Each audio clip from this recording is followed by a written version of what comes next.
छा लिखी छा लिखां छा लिखी छा लिखां सिंध मुंहिंजी दुनिया जा सिंधियो हिक मुठ थी सिंध बचायो सिंध मुंहिंजी अम्मा तुंहिंजी अम्मा छा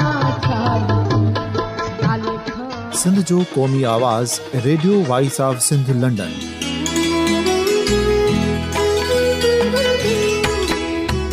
radio voice of Sindh London पंहिंजी नशरियात में सिंध जी सियासत, समाज, इक़्तिसादियात, तारीख़, क़ौमी उमंगुनि ऐं अख़लाक़ियात मुतलिक़ सिंध जी हक़ीक़ी तर्जुमानी कंदे प्रोग्रामनि खे असराइतो बणाइण लाइ सिंध जे घण घुरनि ऐं धरतीअ सां प्यार कंदड़ अदीबनि, दानिशवरनि, सहाफ़ियुनि, उस्तादनि, वकीलनि ऐं हर तबिके जे मानवारनि सजणनि खे सिंध में शऊरी इनक़लाब लाइ सहकार जो सॾु ॾियूं था।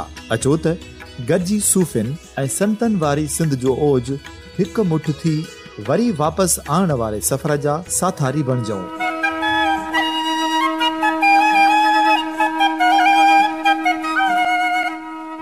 हिक नए सुबुह जी शुरूआत जो पड़ाॾो घर घर, ॻोठ ॻोठ ऐं शहर शहर ताईं पहुचायो।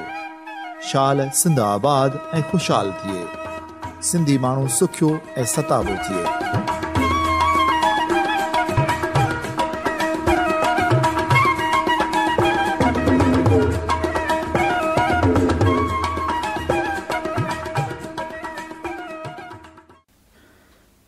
Radio voice of Sindh London जे प्रोग्राम ॾाह जा ॾस में इमदाद अली ओढो अव्हां खे भली कार चवां थो।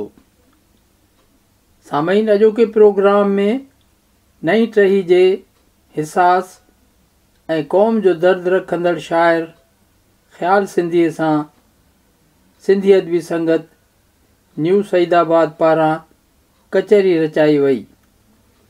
हिन प्रोग्राम जी सदारत माणिक मल्हा कई ऐं कारवाई बादल जमाली सरअंजाम ॾिनी।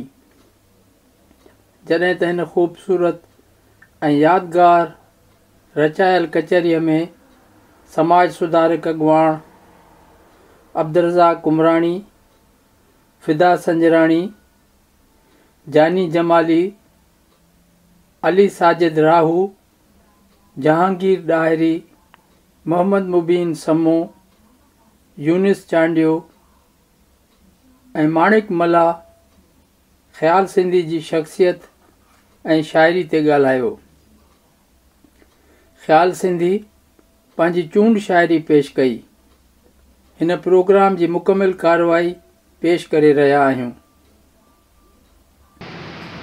मूं सिर्फ़ ॿुधंदड़नि खे यादि पे ॾियारियो त radio voice of Sindh London जे तवसुत सां, जिथे हिन सैदाबाद जी शहीद बेनज़ीर भुट्टो लाइब्रेरीअ जे हाल में अदब दोस्त वेठा ही अदबी महफ़िल खे ॿुधनि।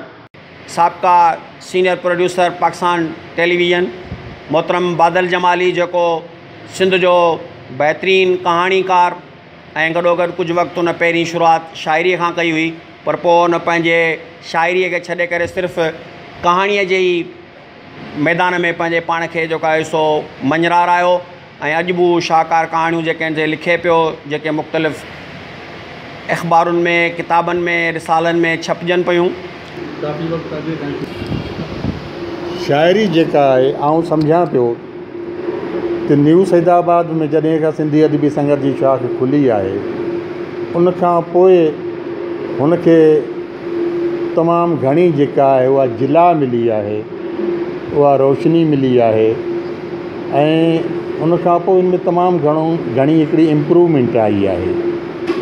ऐं असां ॾाढी ख़ुशीअ सां इहो था चऊं त असांजो दोस्त ख़्याल सिंधी असांजे न्यू सईदाबाद सिंधी अदबी संगत जो ई हिकिड़ो ख़ूबसूरत शाइर आहे, जंहिंखे किथे बि असां फ़ख़्र सां पेश करे सघूं था। ख़्याल जा मौज़ू जेके आहिनि उहे रिवायती शाइरीअ वारा गुल ऐं बुलबुल जे दास्तान ते मबनी न आहिनि, न उहे ज़ुल्फ़ ऐं लब जी ॻाल्हि था कनि। हू मुआशिरे में जेकी कुझु ॾिसे थो, जेके मसइला आहिनि, जेके परेशानियूं आहिनि, जेको ज़ुल्म ज़्यादतियूं ऐं ॾाढाइयूं आहिनि, हिकिड़े कमिटेड क़िस्म जे कैमरामैन जी हैसियत में हू उन्हनि जा अक्स चिटे थो पंहिंजी शाइरीअ में, ऐं उहे अक्स ॾाढा शानदार आहिनि, ॾाढा पुरअसर आहिनि, एतिरे क़दुरु जो हुनजे ॿिनि सिटनि जो को शेर ॿुधी असां केतिरा ई दफ़ा रोई बि पिया आहियूं। ख़्यालु जेको आहे पंहिंजनि दोस्तनि में तमामु घणो मक़बूल आहे। असां केतिरनि ई दोस्तनि खां हुनजे बारे में ॿुधो आहे। काश हुनजो को छपियल किताबु हुजे हा त आउं हिन वक़्तु अव्हांजे साम्हूं हुनजा तमामु ख़ूबसूरत शेर पेश करियां हा। असां सां मसइलो इहो आहे, हिन संगत में जेका शाइरी दोस्त पेश कनि था उहा छपियल न हूंदी आहे, उहा हिकिड़े पेज जे मसवदे ते हूंदी आहे। हू केॾीमहिल पाण खणी वेंदा आहिनि, केॾीमहिल केरु ॿियो दोस्त उन्हनि खां खणी वेंदो आहे, केॾीमहिल असांजे रजिस्टर में उहा शाइरी रहिजी वेंदी आहे। काश हुनजो को किताबु हुजे, ऐं मूंखे उमेदु आहे त हाणे जल्दी हुनजो किताबु छपजंदो। ऐं असां हिन ख़ासि प्रोग्राम जे लाइ सदारत जे लाइ असां साईं माणिक मल्हाह खे गुज़ारिश कई आहे। पाण सदारती कुर्सीअ ते वेठा आहिनि। माणिक शाइरी जे हवाले सां कंहिं तारीफ़ जो मुहताज कोन्हे, हू तहक़ीक़ जो कमु बि करे पियो, पर शाइरी में ख़ासि करे गीत जो तमामु ख़ूबसूरत शाइर आहे। असां वटि सिंधी शाइरी में गीत जा के थोरा ई शाइर आहिनि जिन जो ज़िक्र थींदो आहे, जीअं मीर मोहम्मद पीरदादो आहे या बरदो सिंधी आहे। जे पुराणे वक़्त में वञूं त साईं मिस्री शाह खां वठी काफ़ी जो जेको रंग रहियो आहे, उहो साॻियो रंग असां वटि माणिक मल्हाह वटां बि मिले पियो। हुनजो नज़्म बि कमाल जो आहे ऐं हुनजो गीत बि कमाल जो आहे। ॾाढो सुठो, ॾाढो ख़ूबसूरत शाइर आहे। असांखे ख़ुशी आहे जो अॼु असांजी महफ़िल में साईं मौजूदु आहे। ऐं उन खां अलावा तहक़ीक़ जो कमु हू ॾाढो सुठो करे पियो। पंहिंजे सकरंड ऐं उनजे ओसे पासे में जेके आसार क़दीमा आहिनि हुननि ते हू ॾाढो सुठो कमु करे पियो, जेको अख़बारनि ताईं पहुतो आहे, रिसालनि ताईं पहुतो आहे, जेको पढ़ण में ॾाढो सुठो थो लॻे, मज़ो थो अचे। इन करे हू पंहिंजे इलाइक़े सां जेतिरे क़दुरु कमिटेड आहे, उहो सॼो असांखे आउटपुट जेको आहे उहो मीडिया जे तरफ़ां असांखे ॾिए पियो। ऐं माइक हाणे हवाले कंदुसि साईं अब्दुल रज़ाक उमरानी साहिब जे खे, त हू ख़्याल सिंधी साहिब जे बारे में पंहिंजनि ख़्यालनि जो इज़हार करे ऐं ॿियो दोस्तनि जे बारे में कुझु चवे, ऐं उन खां पोइ कार्रवाई जेका आहे उहा अॻिते हलाईंदासीं। Radio voice of Sindh London जेका पूरी दुनिया में रहंदड़ जेके बि सिंधी आहिनि ऐं उन्हनि ताईं सिंधीअ में जेके बि हालात हाज़िरा जा प्रोग्राम हुजनि, शाइरीअ जूं सिन्फ़ूं हुजनि, कहाणी हुजे, तहक़ीक़ हुजे, अदब हुजे, फ़नून लतीफ़ा जूं जेके बि सिन्फ़ूं आहिनि उन्हनि ते radio voice of Sindh London 24 कलाक पंहिंजी नशरियात जारी ऐं सारी रखियो वेठी आहे। ताज़ो ई कुझु ॾींहं पहिरीं radio voice of Sindh London जी 4हीं सालगिरह जेका आहे सा असां हैदराबाद प्रेस क्लब में मल्हाए चुका आहियूं। Radio voice of Sindh London पंहिंजो सफ़र लंडन खां शुरू कयो।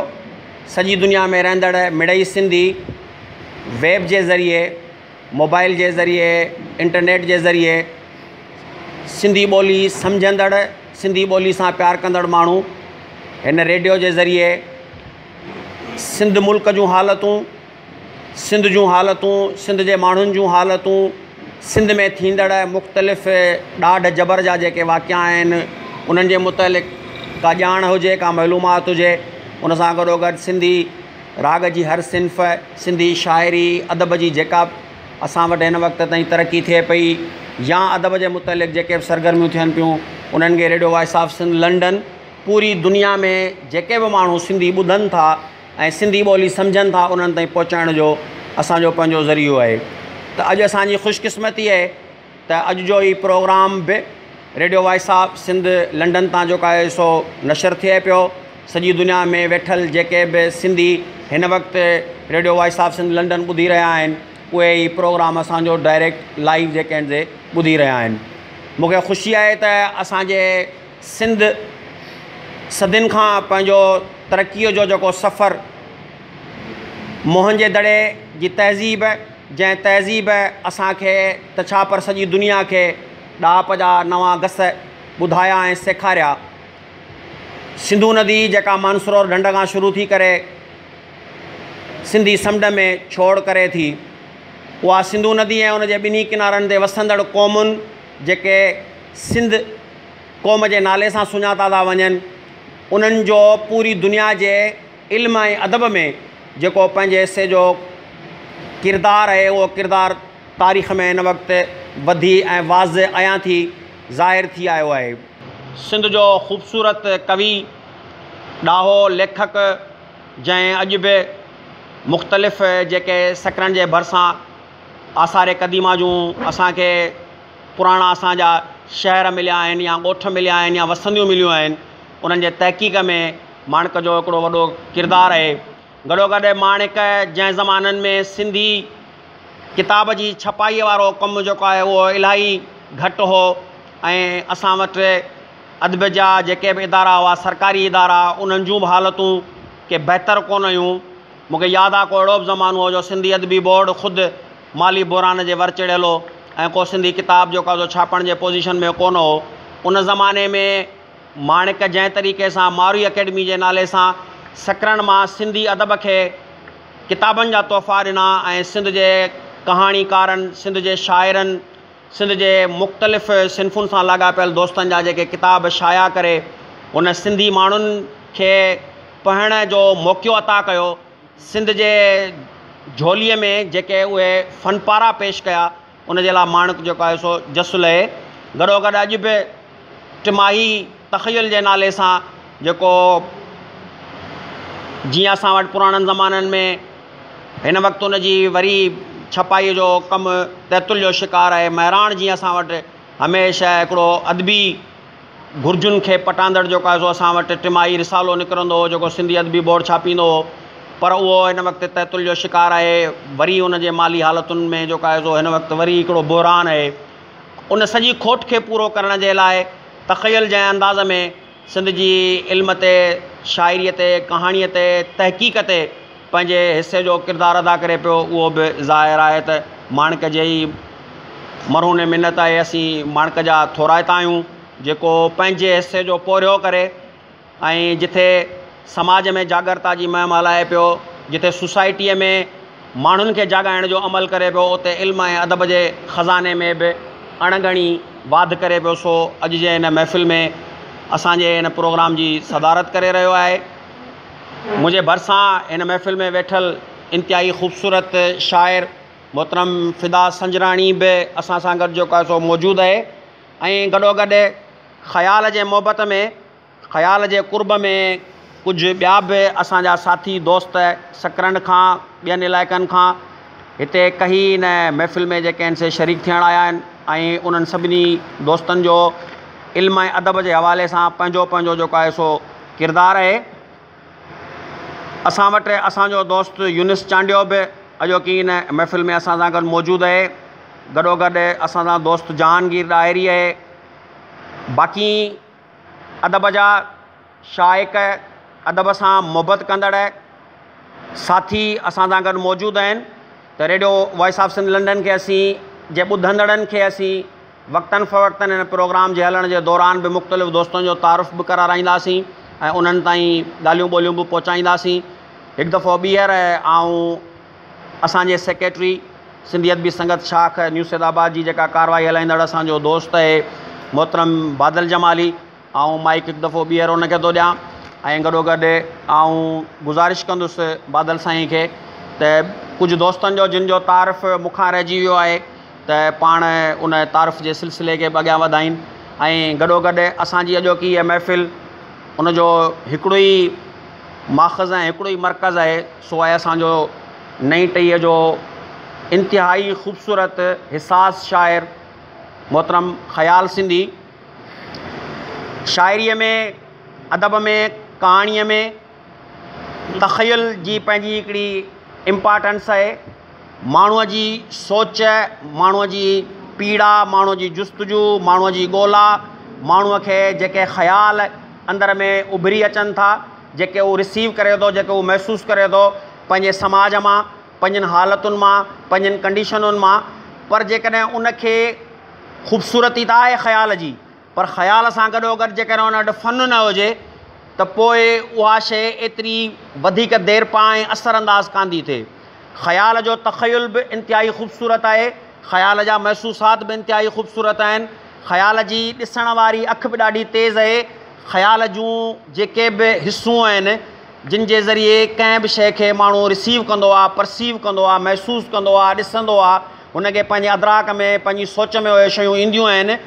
उन सां गॾोगॾु जॾहिं हू उन्हनि खे पननि ते ओतण जी कोशिशि करे थो, जॾहिं कलम जे हेठां हू आणे थो, त हुन वटि वरी गॾोगॾु फ़न बहे, हुन वटि गॾोगॾु ॼाण बहे, हुन वटि गॾोगॾु अदब जे हवाले सां इन क़िस्म जी हुन वटि ॾाहप बहे, हुन वटि उहा सुरत बहे त गज़ल आहे त गज़ल खे कहिड़े अंदाज़ में पेश कजे, गज़ल जा लवाज़मात कहिड़ा आहिनि, गीत जा लवाज़मात कहिड़ा आहिनि, टेड़ू जेके आहिनि उन जा लवाज़मात कहिड़ा आहिनि, सॉनेट जा जेके आहिनि से लवाज़मात कहिड़ा आहिनि। छो जो जॾहिं ख़्याल पंहिंजूं इहे सभई सिन्फ़ूं असांजे हिन महफ़िल में दोस्तनि जा ॾोह पेश कंदो आहे त सभई दोस्त वाह वाह करण खां सवाइ न रही सघंदा आहिनि। त अॼु असीं ख़्याल खे ई ॿुधंदासीं ऐं हीअ सॼी हिन इलाइक़े जा जेके बि सिंध सां मुहबत कंदड़ माण्हू, सिंधी ॿोलीअ सां मुहबत कंदड़ माण्हू जेके अॼु हिते जजे तइदाद में अची हिन महफ़िल में शरीक थिया आहिनि, से ख़्याल जे ई ॿुधण जे लाइ आता आहिनि, मुंतज़िर आहिनि। तव्हां वधीक तव्हांजो ऐं ख़्याल जे विच में हाइल न थींदुमि। ऐं हिकिड़ो दफ़ो ॿीहर साईं बादल जमाली खे माइक हवाले थो करियां। महिरबानी साईं उमरानी साहब, मुंहिंजो ख़्यालु आहे त दोस्त तमामु आता आहिनि त हू ख़्याल जी निकोड़ शाइरी ॿुधनि त बहितर आहे त शाइरी ख़्याल खां ई हींअर ॿुधिजे, उनखां पोइ वरी उन ते कुझु ॻाल्हाईंदासीं। सिंधी अदबी संगत शाख संगाबाद जो इंतिहाई आउं थोराइतो आहियां, जिन मूंखे एतिरी मोहबतुनि सां यादि कयो। सच पुछो त इन्हनि मोहबतुनि जा इन्हनि इज़तुनि जा असीं लाइक़ु कोन आहियूं। असां हिकिड़ो नंढो शाइर आहियां बिल्कुलु बि। बहरहाल तव्हांजी निगाहूं हसीन आहिनि जिन मूं जहिड़े शाइर खे एतिरी मोहबत ईमान। साईं माणिक मला जो स्पेशली आउं थोराइतो आहियां, जेको पंहिंजे घर जो प्रोग्राम दलेल देरो में हुयो, को हिननि जो प्रोग्राम ख़ासि स्पेशली मूंखे बि दावत हुई। पर साईं मुंहिंजे हिन नंढड़े प्रोग्राम में जिते असां कंहिंजे घर में कोन घिड़ियाऊं, कंहिंजे घर में कोन घिड़ूं था, सिंधड़ी तुंहिंजो नाव गिनूं था। कंहिंजे घर में कोन घिड़ियाऊं, कंहिंजे घर में कोन घिड़ूं था, सिंधड़ी तुंहिंजो नाव गिनूं था। पोइ छो एॾो साड़ था कनि, जीअं गिदड़ खे सीउ लॻे ईअं हू ऊनाड़ था कनि। पोइ छो एॾो साड़ था कनि, जीअं गिदड़ खे सीउ लॻे ईअं हू ऊनाड़ था कनि। केॾो सिंध सां साड़ था कनि, पर हू छा ॼाणनि, ठलो वेठा वाण था वाणनि, काथे था सिंधड़ी माणनि। सिंधड़ी अक जी माखी न आहे जेका हू लाहे वठंदा, सिंधड़ी अक जी माखी न आहे अरगून पठाण तुरखान हलिया विया। सिंधड़ी साॻी सिंधड़ी आहे, सिंधड़ी अक जी माखी न आहे जेका जल्दी लाहे वठंदा, पंहिंजो सूबो ठाहे वठंदा। अॼु कराची फट वांगे आहे, अॼु कराची फट वांगे आहे, हू कीड़नि गॾरुनि वांगे आहिनि जेके फट में सुरसुर कनि था। हा फट छुटी वेंदा आहिनि, कीड़ा बि मरी वेंदा आहिनि, ही न विसारणु घुरिजे तिन खे, ठिकरीअ ते हू पाड़ रखनि था, सिंधड़ीअ सां छो साड़ रखनि था। साईं ॿियो हिकिड़ो गज़ल जो नमूना कब्ज़ो जूतनि जो आहे शीशनि ते। हिन दौर जी साईं हिकिड़ी हक़ीक़त आहे, कब्ज़ो जूतनि जो आहे शीशनि ते ऐं रुलनि पिया किताब रेड़नि ते। कब्ज़ो जूतनि जो आहे शीशनि ते ऐं रुलनि पिया किताब रेड़नि ते। जाई चिबरनि जी आहे चिड़ मूं सां, जाई चिबरनि जी आहे चिड़ मूं सां, एतिराज़ आहे मूंखे अंधेरनि ते। जाई चिबरनि जी आहे चिड़ मूं सां, एतिराज़ आहे मूंखे अंधेरनि ते। कातियूं केसी ताईं सहंदासीं, पंहिंजे जिगरनि ते पंहिंजे जेरनि ते। कातियूं केसी ताईं सहंदासीं, पंहिंजे जिगरनि ते पंहिंजे जेरनि ते। यादि जूं ॼांगरियूं वयूं रहड़े, ॿार वेंदे ॾिठमि जो ॿेरनि ते। यादि जूं ॼांगरियूं वयूं रहड़े, ॿार वेंदे ॾिठमि जो ॿेरनि ते। तुंहिंजा शाहीन ऐं चटानूं छॾे, साईं गौरतलब बंद आहे, तुंहिंजा शाहीन ऐं चटानूं छॾे, मूं लिखिया नज़्म मुंहिंजे ॻेरनि ते। तुंहिंजा शाहीन ऐं चटानूं छॾे, मूं लिखिया नज़्म मुंहिंजे ॻेरनि ते। इश्क जी थी वई चिटी सूरत, इश्क जी थी वई चिटी सूरत, मेरड़ा हथ शफ़ाफ़ पेरनि ते। इश्क जी थी वई चिटी सूरत, मेरड़ा हथ शफ़ाफ़ पेरनि ते। ख़्याल बेॾोही थी वियो ॾोही, ख़्याल बेॾोही थी वियो ॾोही, ॻाल्हि पहुची वई निबेरनि ते। कब्ज़ो जूतनि जो आहे शीशनि ते ऐं रुलनि पिया किताब रेड़नि ते। साईं ख़्याल बेॾोही थी वियो ॾोही, ख़्याल बेॾो ई थी वियो ओॾो ई ॻाल्हि पहुची वई निबेरनि ते साईं फ़ैसिलो थी वियो जॾहिं बेॾो ई ओॾो ई थियो तॾहिं ई त फ़ैसिलो थी वियो। महिरबानी साईं ऐं माइक अॻिते वधाइनि थो साईं जन खे साईं बाबा साईं हाणे मुंहिंजो ख़्यालु आहे त सिंधी अदबी संगत न्यू सैदाबाद जा दोस्त चङी तरह वाक़िफ़ आहिनि ख़्याल सिंधी खां उनजी शाइरीअ खां। थोरी गुफ़्तगू जो सिलसिलो अॻिते शुरू कजे त दोस्त ख़्याल जे बारे में छा था चवनि, हुनजी शाइरी जे बारे में छा था चवनि।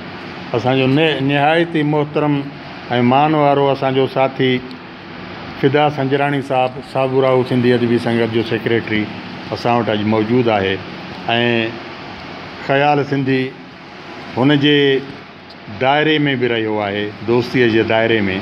असां चाहींदासीं त साईं फ़िदा संजराणी असांजे दोस्त ख़्याल सिंधी जे बारे में कुझु ॻाल्हाए। मुंहिंजो मक़ालो आहे शाइरी जे ख़्याल जो तसलसुल। ख़्याल सिंधी इंसानु पंहिंजी फितरत में ॾाढो अजीब ऐं पेचीदो आहे। संदसि नज़र दोनाली बंदूक वांगुरु हूंदी आहे, जंहिंमां जॾहिं नाज़ नख़रे जी गोली छुटी कंहिंजे सीने में लॻी ठाह करे त भिटाईअ जी ज़बानी पोइ हाथी हंधूं न चुरे। जॾहिं ॻाल्हाए त लफ़्ज़नि जी माला मन मोयो हुजे ऐं दिमाग़ सोचे त भिटाए जी अखि कैमरा मां लफ़्ज़ तशबीह जी सूरत में ठाहिनि था त तरे भॻल किंगरी ठला फेरा ॾिए न की ॾिए सलाड़ी वञे सॼणे। जहिड़ा लफ़्ज़ निकिरनि था उन अखि जी कैमरा ज़रिए जॾहिं मख़दूम नूह तशबीह जी सूरत में हिकु शहरी तस्वीर कढी त हिकु लाज़वाल ख़्यालु जनमु वठे थो त पेई जा प्रभात सां माकम भायो माण्हू आहे रोई चढ़ी राति ॾिसी ॾुखोइनि खे। शेख हयात जॾहिं शहरी तस्वीर कशी करे त हेठी तस्वीर जो अक्स काग़ज़ ते निकिरियो अचे। तड़ तड़ ते तूफ़ान अलो ॿियां नाव हली आहे गीत खणी वंज नवाजी मूड़ो मांझी साझी सरगरदान अलो ॿियां नाव हली आहे गीत खणी। ऐं जॾहिं अरशद हकीम अहिड़ी का तस्वीर करे त पोइ चवंदो त हिकु पापनगर मां निकितासीं ॿिए पापनगर में पहुतासीं, हिकु जंजल मां मस जान छुटी ऐं ज़ंजीरुनि में फातासीं। हीउ पापनगर हिन पापनगर जी ॻाल्हि न कर, हीउ त ॾाढो थींदो गाबो आहे। हिन में राज जो राजा राजधणी चरबड़ जो बि बाबो आहे। ऐं साईं सोज़ हलाई जॾहिं अहिड़ी का लफ़्ज़नि जी तस्वीर छिके त ॿुधण में ईंदो त जंहिंखे वराए सघिजे ऐं रोके सघिजे सिद्धूअ जी वाग काई घोड़े जी रेन कोन्हे। जॾहिं संदसि फर्ज़ंद कौसर हलाई ॿपोड़ा ॾिसे ऐं संदसि जज़्बात जी लफ़्ज़ी तस्वीर हिन तरह कढे थो त पंध में ॿपोड़ा जवानी जूं ॻाल्हियूं अखियुनि में ॻोढ़ा। अहिड़ी तरह यार माणक शेर जी तस्वीर कढंदो त हिन तरह कढंदो तूं थी मुर्की गुल टड़नि था चांडोकीअ जी झालर जरके तारा तुंहिंजा टहक लॻनि था। ऐं जॾहिं मूं जहिड़ो रातिनि जो रलाक जॾहिं चेटी चांडोकी में फितरत जो अभ्यास कंदे मंज़र ॾिसे त लफ़्ज़नि जी हिकु तस्वीर कढे थो त अन जा अंबार हारी गहरी निंड में चंड चौकीदार। अहिड़ी तरह शाइरनि ऐं साइंसदाननि फितरत खे मुशाहिदे ऐं मुताले जे बुनियाद ते लाजवाब ऐं लाज़वाल तख़लीक़ूं ऐं ईजादूं कयूं आहिनि। ख़्याल सिंधी मार्ग साॻियो आहे असां खां भिटाई ऐं फ़िक्र ताईं वांगुरु तख़लीक़ जी दुनिया जो यगानो तख़लीक़कार आहे जंहिंजो तख़ल्लुसी ख़्यालु आहे। काफ़ी अरसो गुमनाम रहण बाद जानी जमाली साजन राव ऐं मूंखे ॻोल्हे सिंधी अदबी संगत शाख साबूरो जे प्लेटफॉर्म तां पधिरो कयो। हिकु महिनतकश या लेबर क्लास सां वास्तो रखंदड़ ख़्याल सिंधी जे अंदर जी अखि ॾाढी चिटी ऐं अंदरि उजरो अथसि। तॾहिं त हू हिकु अहिड़ा शेर लिखे थो, मिसाल तौरु असां खां असांजा पुछो हाल छा था अटो रोक ते ऐं भाॼी उधारी। ॿियो अधु असांजी मुहबत जो मासूम बालक चिभाटे वई आहे तुंहिंजी ॼंज जी लारी। इहे मुख़्तलिफ़ शेर मिसाल तौरु ॾियां थो। हिन हणी तूं वीह जे चपल सां चपनि खे खुलियो कोन को कंहिंखां सो तालो असांजो। ॿियो शेर आहे त तूं थो चहिरे जा घुंज चई जन खे वक़्तु छुरियूं हणी वियो आहे। ॿियो शेर आहे त तुंहिंजूं यादूं अञा गरम आहिनि चांहि जो कोप ठरी वियो आहे। सच थी ॻाल्हाए आरसी मुंहिंजी, साॻी हालत आ रही मुंहिंजी। जो शेर आहे त मौत जो तजुर्बो न आहे मूंखे, बाक़ी यार जीअणु ॾाढो ॾुखियो आहे भाउ। अहिड़ी तरह ख़्याल सिंधी जी शाइरी में मुख़्तलिफ़ कैफ़ियतूं ऐं हालतुनि जा तजुर्बा, उन्हनि जो अंदाज़ मुनफ़रिद आहे, जंहिं सबबु हू असांखे काफ़ी दोस्तनि खां मुनफ़रिद शाइर ॿिठल नज़र अचे थो। मिसाल तौरु संदसि ख़्याल यानी शऊर जे अंदरि जो फॉर्म में ॿुधो त असर पंहिंजी फ़क़ीरी ते कहिड़ो, को कुतो जे बहे थो त बहण ॾियोसि। या ॿुधो त तंहिंखे भूंडो ॾियण लाइ ॾियो, तंहिंखे भूंडो ॾियणु थियो लाज़िम, पाण ते भौंकियो आहे कुतो पंहिंजो। सही सम्झण जूं ॻाल्हियूं।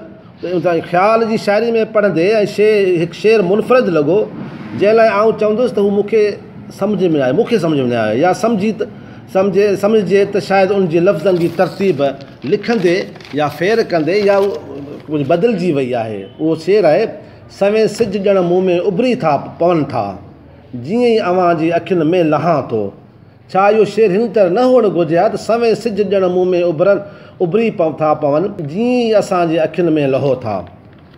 ख़्याल सिंधी जी शाइरी पढ़ंदे अव्हांखे मंझसि ॾींहं जो ज़िक्र घणो पढ़ण लाइ मिलंदो। खेसि मशवरो ॾिजे त ॾींहं जो दौरु ख़तमु आहे यार, हाणे बिजली जे करंट मां कखनि झुगियुनि ऐं दुकाननि खे बाहि लॻे थी। ॾींहं जो ज़िक्र संदसि हिन शेर में ॿुधो, मुंहिंजे भाॻ जो किस्सो आहे, घर जे ॾीए मां घर जलियो आहे। या ॿियो आहे त ॾीओ मां सॾाइण छॾे थो ॾियां, पर ज़िमो को अवां मां खणे सिज थियण जो। ख़्याल सिंधीअ जी शाइरी में जॾहिं तशबीहूं मिलनि थियूं, मिसाल तौरु हीउ शेर पढ़ो, मूंखे तीलीअ वांगुरु उछलाए ख़ुदि सिगरेट या सड़ियो आहे।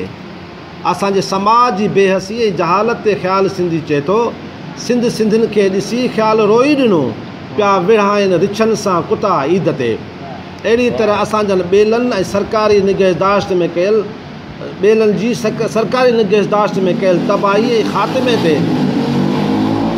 ॿुढड़ीअ जे रूप में रोंदे ख़्याल चवे थो, बंदि तां बीही ॿुढीअ पुटनि खे सॼो ही ॿेलो बि हो, हिते ॿेलो बि हो, हिते वणकार बि हुई। आख़िर में ख़्याल सिंधी जा कुझु मिसाल ॾेई शेर मिसाल तौरु ॾेई साबित कंदुसि त ख़्याल सिंधी तख़य्युल जी दुनिया जे सिलसिले जो हिकु तसलसल आहे। पहिरियों लफ़्ज़ ख़त में सभई ॿियनि जा हुआ, तुंहिंजी हथ जी सिर्फ़ु लिखाई आहे। या सॻी चेल ते तुंहिंजी खाधा वराका, सॻी तुंहिंजी चेल तुंहिंजीअ ते खाधा वराका, नदीअ खे वहण जो सलीक़ो अची वियो। उदासी मां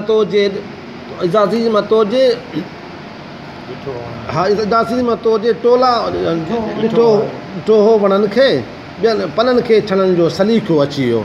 या ज़ख़्म मां नज़्म तूं वठी थो जोड़े ख़्याल, तुंहिंजो इहो हुनरु आहे। या पेट ऐं प्यार विढ़नि मूं ते, हा ॿिन्ही जा मूं में हिसा आहिनि। ऐं आख़िरी शेर अथसि, सिध लुटिजे अॼु बि पई पर ज़ाहिरी का कान्हे का। महिरबानी साईं फिदा संजराणी साहब। ख़्याल जे बारे में फिदा साहिबु पंहिंजे मकाले में जेको कुझु लिखियो आहे, ॾाढो दिलचस्पु आहे, मन लुभाईंदड़ आहे। ऐं ख़ासि करे हुनजे नज़्मनि जे हवाले सां हुन जेको चयो आहे, इहे नज़्म पढ़िजो ज़रूरु। असांजी ख़्वाहिश आहे त उहे असां पढ़ूं। इन करे ऐं ख़्याल खे गुज़ारिश कंदुसि, महिरबानी करे हाणे देरि न कर, हाणे पंहिंजी मौजूं छपराए वठि, त जीअं असां जहिड़ा शौक़ीन जेके हुजनि पढ़ण जा, उहे बि घटि में घटि पढ़ी त वठनि कंहिं शइ खे हिकिड़ी जाइ ते। जानी जमाली साहिबु, ख़्याल जे बारे में तव्हां पंहिंजे ख़्यालनि जो इज़हार करियो। ख़्याल असांजो तमामु मोहतरम दोस्त आहे ऐं तमामु असांजे पाड़े जो वेझो माण्हू आहे। ऐं घणे टाइम खां वठी साईं लिखंदड़ हुयो, वक़्त खां वठी जॾहिं असां स्कूल हिकिड़े में गॾु पढ़िया आहियूं। ऐं साईं असांखां सीनियर हो ऐं थोरे वक़्त में साईं वियो हलियो।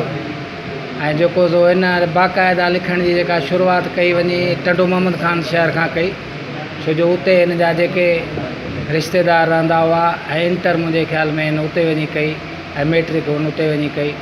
ऐं ख़्याल मूं जे तमामु वेझो रहियो एतिरे क़दुरु लंबरनि जो फ़ासिलो रहियो, 1-2 लंबर जो फ़ासिलो। ऐं ईअं मूंखे कॾहिं बि महसूसु कोन थियो त को असांजे पाड़े में रही करे एॾो वॾो शाइर बि थी सघे थो। कुझु वक़्तु गुज़रण खां पोइ साजन साईं ज़िक्र कयो, यार ख़्याल सिंधी हिते हिकिड़ो दोस्त आहे। मूं चयो यार इहो ख़्याल सिंधी नओं दोस्त किथां ज़ाहिर थियो आहे? पोइ हिन चयो यार हितां खां ई रस्तो वञेसि थो, हितां खां ई वञेसि थो। पोइ मूं महसूसु कयो त वाक़ई इहो ई छोकिरो दोस्त आहे जेको असां सां गॾु रहियो आहे।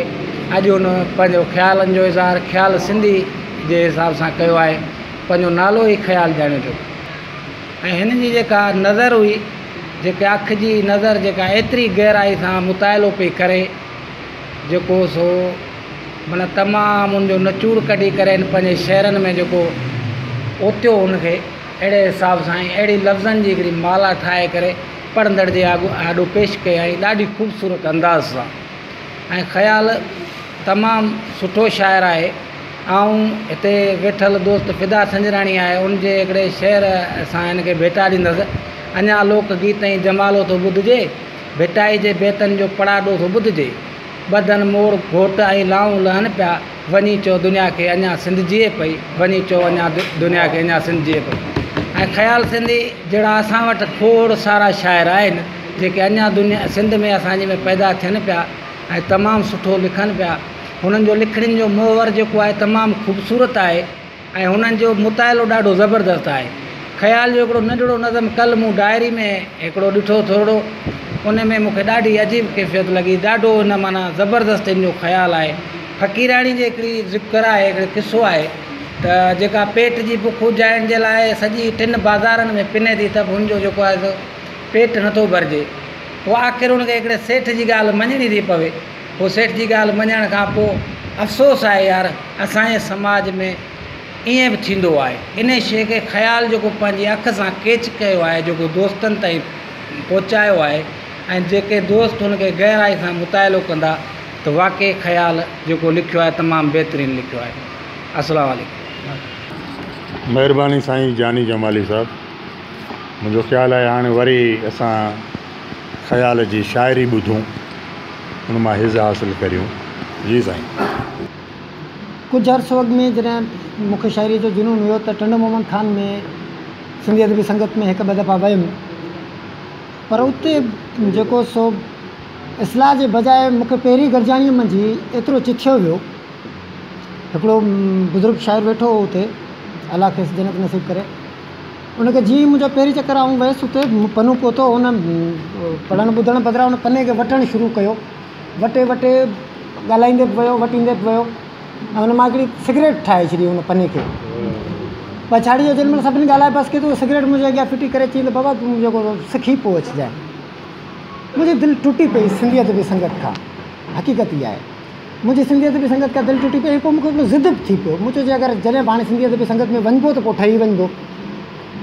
पोइ मूंखे हिकिड़े मौजूदु उस्ताद जी ॻोल्हा रही ऐं अजीब ॻाल्हि इहा आई त उस्ताद वरी सिगरेटनि जा पैकेट वठंदा हुआ। जे अगरि वञो त सिगरेटनि जो पैकेट खणी वञो। बसि पोइ ईअं हलंदे पोइ सिगरेटनि जो पैकेट बि आउं अफोर्ड कोन पियो करे सघियुसि। हिकिड़ा हुन पननि खे बीड़ियूं ठाहे छॾीनि पिया, सिगरेटनि जा पैकेट घुरनि माना। बहरहाल इन हलंदे मौज़ हिकिड़ो मुंहिंजो साईं निसार अहमद नाज़ समूह जेको टंड मोहम्मद खान जो हिकिड़ो भलोड़ शाइर पाए, उन सां मुंहिंजी मुलाक़ात थी। उहो सिगरेटनि जो ख़ुशकिस्मती मुंहिंजी उहो मवाली कोन हो सिगरेटनि जो। ऐं हुन मोहबत वकीर मां मूंखे सेखारियो कुझु। ऐं पोइ आउं वरी सिंधी अदबी संगत में वियुसि ऐं उन ई जीअं पना मुंहिंजा मरोटिया पोइ मां हुन सां ॻाल्हायो। उन जे साम्हूं मूं पहिरीं त उन वरी पोइ कार कई, उन चयो न आहे मिड़ी ख़ैरु आहे हिनखे। बहरहाल पोइ हुन सां मूं ॻाल्हायो, उन पने खे मूं वरी खोलियो। पहिरीं चकर मूं खोलियो कोन, ऐं पनू उहो सिगरेट वेड़ी खणी आयुसि, पर ॿिए दफ़ा मूं उहो पनू खोलियो। मूं में हिकिड़ी कुवत पैदा थी जेका साईं निसार अहमद नाज़ मूंखे ॾिनी। ऐं पर पोइ वक़्त ऐं हालतूं अहिड़ियूं रहियूं जेके आउं टंड मोहम्मद खान छॾे करे हिते शिफ्ट थी वियुसि। ऐं हिते शिफ्ट थियण खां पोइ मुकमिल तौरु हिकिड़ो ॿोड़ो ऐं गूंगो थी वियुसि। कुझु ॿुधण लाइ कोन पियो मिले। मुंहिंजे कननि में हिकिड़ो शीओ भरिजी वियो शाइरी न ॿुधण जे करे, या हिकिड़ो माहौल न मिलियो ऐं न ॿुधाइण जे करे आउं गूंगो थी वियुसि। पोइ मूंखे मुसलसिल हिकिड़ी जेका माठि हुई उन मूंखे ख़तमु करे छॾियो, मुंहिंजे शाइर खे। ऐं मूंखे डिघी माठ रहियो आहे तक़रीबन 8 साल। ऐं उन दौरान मुंहिंजी जेका अॻु में वारी शाइरी हुई टोटल शाइरी मूंखां माना वई हली ऐं मूं पंहिंजो पाण खे शाइर चवणु या चवराइणु छॾे ॾिनो, ख़तमु थी वई। पर पोइ हिकिड़ो पुराणो दोस्त हो रिसालनि जो ग़ुलाम आदिर्श, उन को रिसालो अलाए छा छपरायो, चई यार तोॾे आउं मोकिलियां थो। उन खां पोस्टल एड्रेस वरिती अदब रिसाले वारनि खां, पोइ उन वीचारे मूं ॾे मोकिलियो, जेको फ्री फ्री वरी ख़्यालु ॾेथे ॾे वियो हलियो। पाड़े वारनि कंहिं दोस्त खे ख़बर कोन्हे त ख़्यालु सिंधी कहिड़ो आहे। पोइ जीअं साईं फ़िदा ॻाल्हि कई, ऐं साईं फ़िदा जो इंतिहाई ममनून आहियां, जंहिं मूंखे वरी हिन फील्ड में आंदो, शाइरी में वरी गहले आयो। चईं यार तूं रुॻी गाह कंदे सुठो कोन थो लॻी, गाह कर बेशक, बनी पंहिंजी काह ऐं इहा, पर तूं जेको सो असांखे बि थोरो घणो टाइम ॾियो। पोइ साईं सां कुझु करियासीं, साईं जी मोहबतूं ऐं वधीक साईं खां सिखियासीं बि घणो कुझु। ऐं दोस्त साजन राहू सां मिलियासीं, साईं बख़्श तुर्क जेको वेठो आहे दोस्त, इन्हनि सां इन्हनि जो दुकान पंहिंजे मोरे, साईं पाण भलोड़ शाइर आहे, इन्हनि जूं मोहबतूं। ऐं इन्हनि वरी जेको सो दोस्तनि मूंखे न छॾियो, ऐं वरी मूंखे काया आया कि बाबा तूं लिख वरी रिसालनि में हेॾे होॾे, वरी पोइ कुझु थोरे अर्से लाइ रिसालनि में मूं शाइरी लिखी। बहरहाल पोइ जीअं आउं सिंधियत बि संगत सैदाबाद में आयुसि, त पोइ मूं हिते हिकिड़ा इदारा ॾिठा, माण्हू न ॾिठा, मूं इदारा ॾिठा, जिन में साईं अब्दुल रज़ाक उमरानी जेका स्पेशली आउं ॾाढो इंस्पायर आहियां। ऐं मुंहिंजी दिली ख़्वाहिश आहे त काश आउं साईं सां सॼो ॾींहुं गॾु हुजां ऐं साईं खां सिखां। साईं समाजी इल्म जो वॾो माहिर आहे ऐं माण्हू जी नफ़्सियात जो, ऐं पाण लेखक बि भलोड़ आहे, संदसि लिखणनि मां सदाईं मुलाब हासिलु कयो आहे। साईं बादल त माशाल्लाह आहे ई असांजो मोतबर आहे, जेको घणो अरसो पाकिस्तान टेलीविज़न ते रहियो आहे ऐं उहो अहिड़ी मीडिया ते रहियो आहे जिते हुन चहिरा पढ़िया बि आहिनि, चहिरा पढ़ाया बि आहिनि। त आउं साईं जिन खां सिखियो अथमि। ऐं हिते अचण खां पोइ हिकिड़ी ख़ासि हुई, साईं ग़ुलाम नबी चना हो, साहिर गुरड़ो हुयो, ऐं ॿिया कुझु दोस्त हुआ जेके इल्म वारा माण्हू हुआ। मूंखे ॾाढी हिकिड़ी माना ख़ुशी थी, मुंहिंजे यार जॾहिं मां हिते वेंदुमि त कुझु सिखंदुमि, वधीक सिखंदुमि। बहरहाल पोइ सिंधी अदबी संगत जीअं आम थींदो आहे, अदबी संगत हिकिड़ी अदबी संगत ॿी अदबी संगत बि थी वेंदी आहे, कुझु ईअं बि थियो। बहरहाल आउं सभिनी दोस्तनि जो वरी बि थोराए थो आहियां, ख़ासि तौर ते सिंधी अदबी संगत सैदाबाद वारनि जो ऐं साईं फ़िदा जो, जिन मूंखे हिते हक़ीक़त हीअ आहे त कमु जिथे बि थिए थो असां उते ख़ुशि थियूं था, उते असां वञूं था। ऐं सकरन सास में बि वेंदो आहियां, साईं माणकारनि वटि टाइम मिलंदो आहे, सैदाबाद पंहिंजा। बहरहाल हीअ सभु इदारा असांजा सभिनि जा पंहिंजा आहिनि। ऐं पूरी सिंध जो आहियां, साईं साबुराऊ शाख जो बि आहियां, सकरन जो बि आहियां, सैदाबाद जो बि आहियां, तव्हां सभिनि जो आहियां, जहिड़ो बि आहियां, जेको बि आहियां। साईं ॻाल्हि कई साईं फ़िदा त नज़्म तव्हां ॿुधिजो, हुन मां हिकिड़ो नज़्म अची वियो आहे अॻियां, नंढड़ो नज़्मी आहे, माण्हू माण्हूअ जो मन साईं आहे नांग जी टुॿणीअ वांगुरु। माण्हू माण्हूअ जो मन साईं आहे नांग जी टुॿणीअ वांगुरु, हर कंहिं हथ में उमाड़ियूं आहिनि सच कपह जी पूणीअ वांगुरु। माण्हू माण्हूअ जो मन साईं आहे नांग जी टुॿणीअ वांगुरु, हर कंहिं हथ में उमाड़ियूं आहिनि सच कपह जी पूणीअ वांगुरु। सम्झाइण सां की नथा सम्झनि सुट जीअं आहिनि मुंझियल माण्हू, सम्झाइण सां की नथा सम्झनि सुट जीअं आहिनि मुंझियल माण्हू। ही सभु अहिड़ा तहिड़ा माण्हू, गटर जे कीरनि जहिड़ा माण्हू, गंद ते जिन जो गुज़ारो आहे, ॻोरो जिन लाइ कारो आहे। ॿकरी छेली कुकड़ीअ वांगुरु वेठा सिंध खपाइनि था कीअं, यारो मूंखे कुझु सम्झायो माउ जी भाड़ू खाइनि था कीअं। साईं वेठा सिंध खपाइनि था कीअं, इहो साईं नज़्म जेको साईं कोटेड कयो।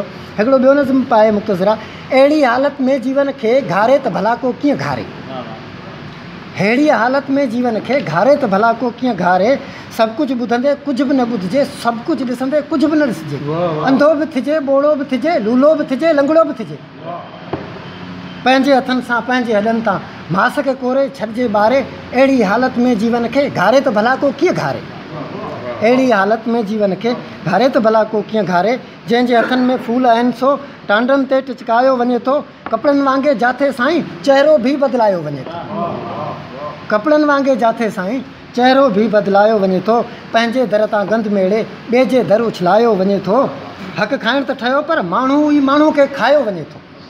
हक़ खाइण त ठहियो पर माण्हू माण्हू खे खायो वञे थो। माण्हुनि जा मन पथर वांगुरु, टूह जे पाड़ुनि जहिड़ा उघरा, सोचण जिन ते उल्टीअ वांगुरु। माण्हू ज़ुबानुनि बदिरां वात में ज़हरी लाके नांग रखनि था। इंसानियत कंहिं विधवा वांगुरु कुंड में पई थी ॻोढ़ा ॻाड़े। अहिड़ी हालत में जीवन खे घारे त भला को कीअं खाए। साईं महिरबानी साईं, इहो शाइरी जो सिलसिलो हलंदो ऐं दोस्त अञा ॻाल्हाइण लाइ आहिनि जेके ॻाल्हाईंदा। साईं बादल जमाली।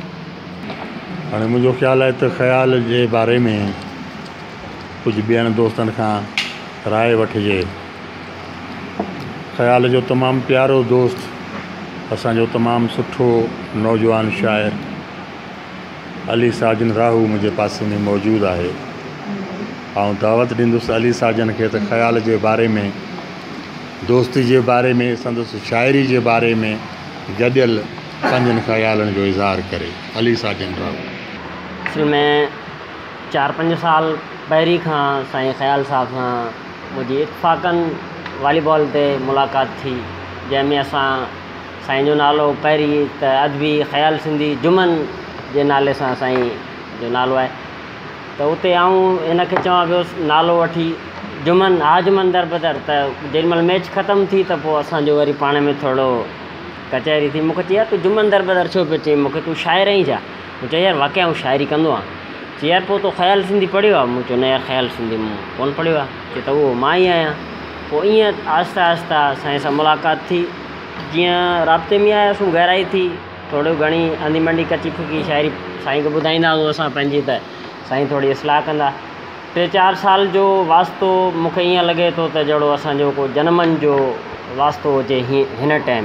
साईं पंहिंजे टई जो माशाल्लाह इंतिहाई मुख़्तलिफ़ अलॻि थलॻि आहे। नौजवान शाइरनि में साईं जो पंहिंजो हिकिड़ो रस्तो आहे, पंहिंजो हिकिड़ो घस आहे, साईं जो हिकिड़ो पंहिंजो चस आहे ॿोली जो, हुनजो हिकिड़ो पंहिंजो मुनफ़रद स्टाइल आहे। असीं भाग वारा भिटाई असांजो रिसालो असांजो। साईं ख़्याल साहब जी शाइरी मुख़्तलिफ़ मौज़ूअनि, मुख़्तलिफ़ लहजनि सां जुड़ियल, यानी धरतीअ जो दर्द, समाज हाय अहिड़े समाज खे भूंडो ॿार जूता ॻंढे रहियो आहे, छा दर्द आहे। हिकिड़ी चिटी तस्वीर आहे असांजे हिकिड़े उघाड़े समाज जी। उनजी शाइरी मुख़्तसिर भाग जो किसो आहे, घर जे ॾींहं मां घर जलियो आहे। इंतिहाई रोमांस बि इंतिहाई हद जो।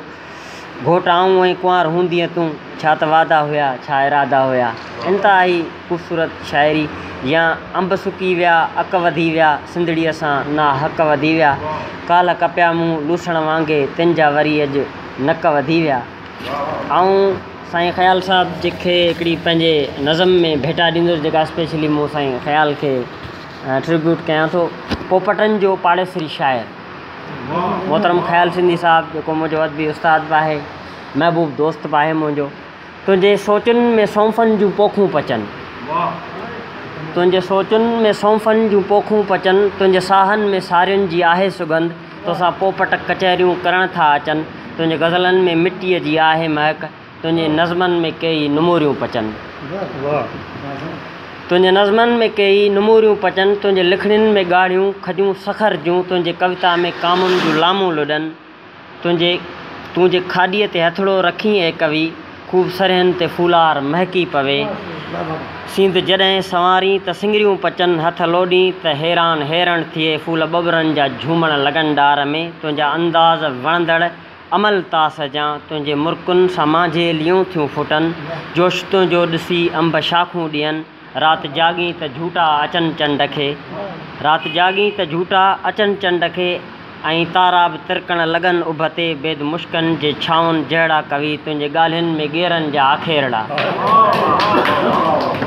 बेद मुश्कनि जे छाउनि जहिड़ा कवि, तुंहिंजे ॻाल्हियुनि में गेरनि जा आखेरड़ा, तुंहिंजे जज़्बे ते जोर कढे संगती, टहकड़नि सां हू टालियूं टिलियो थियूं पवनि, तुंहिंजे नज़बनि सदा नाज़बूए कवि, मन जो माहौल मुअतर करे था छॾनि, तुंहिंजी तख़लीक़ धरतीअ जो कलमूं कवि, तुंहिंजी तख़लीक़ धरतीअ जो कलमूं कवि, तुंहिंजा नगमा हवाउनि में ख़ुशबू जियां, चंड जहिड़ा कवि, तूं बि पाणीअ जो पारो वरायो अची, गीत पंहिंजा गज़ल गुनगुनायो अची, रोज़ पेह ते ॻोड़ा हलायो अची, ऐं पंछियुनि सां शामूं मल्हायो अची, तुंहिंजे लफ़्ज़नि में लोलियूं ऐं होलियूं बि आहिनि, तुंहिंजे लफ़्ज़नि में ईदूं ॾियारियूं बि आहिनि, ऐं साणी हजूं के संभारूं बि आहिनि, ऐं महबूब जूं के निहारूं बि आहिनि, तुंहिंजे शहरनि में मेवे जो आहे मिठास, तुंहिंजी तख़लीक़ जीवन जो आहे अभ्यास, चप चोरी त था चंग बुरियो पवन, हीर जहिड़ा कवि, हीर जहिड़ा कवि तुंहिंजी तख़लीक़ सिंधूअ जी छोली बा ऐं पंहिंजे भिटाईअ जी ॿोली बा ऐं दुश्मन जे सीने ते गोली बा हीअ अजरक ऐं गज चोली बा हीअ टोपी टुकुन ते घड़ोली बा हीअ मोहन ऐं मकली दराज़ा बा तुंहिंजी तख़लीक़ होशूं ऐं हीमूं बा तुंहिंजी तख़लीक़ ओॾण ऐं मिटी बा ऐं लोढ़ा ऐं झूपा ऐं घिटी बा ऐं कोल्हनि जी चांदीअ ते चूड़ी बा पंहिंजे लफ़्ज़नि जा एज़ाज़ तोखे ॾियां रूह मीठा वॼन साज़ तोखे ॾियां ख़्यालु जुड़ियो हुजी ख़्यालु जुड़ियो हुजी।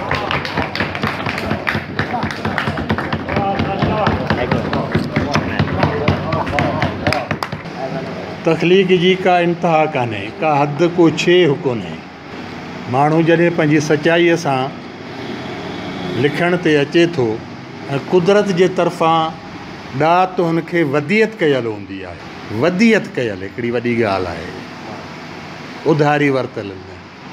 उहो माण्हू ईअं ई लिखंदो आहे। ऐं वरी जंहिं दोस्त खे ट्रिब्यूट ॾिए पियो उहो तक़रीबन हुनजो हम उमिरी आहे, दोस्त आहे, उस्ताद चएसि, प्यारो चएसि, भाउ चएसि, यार चएसि, पर अंदरि मझां जेका सदा निकिती उहा सदा इहा ई आहे, इहा ई आहे। ऐं इन सदा खे असांजो सलाम आहे।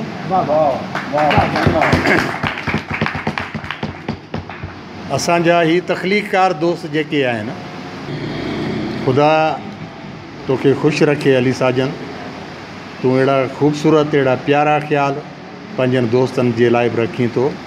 ज़ोरे कलम ख़ुदा तुंहिंजो अञा ई वधाए, असांजूं दुआऊं तोसां आहिनि।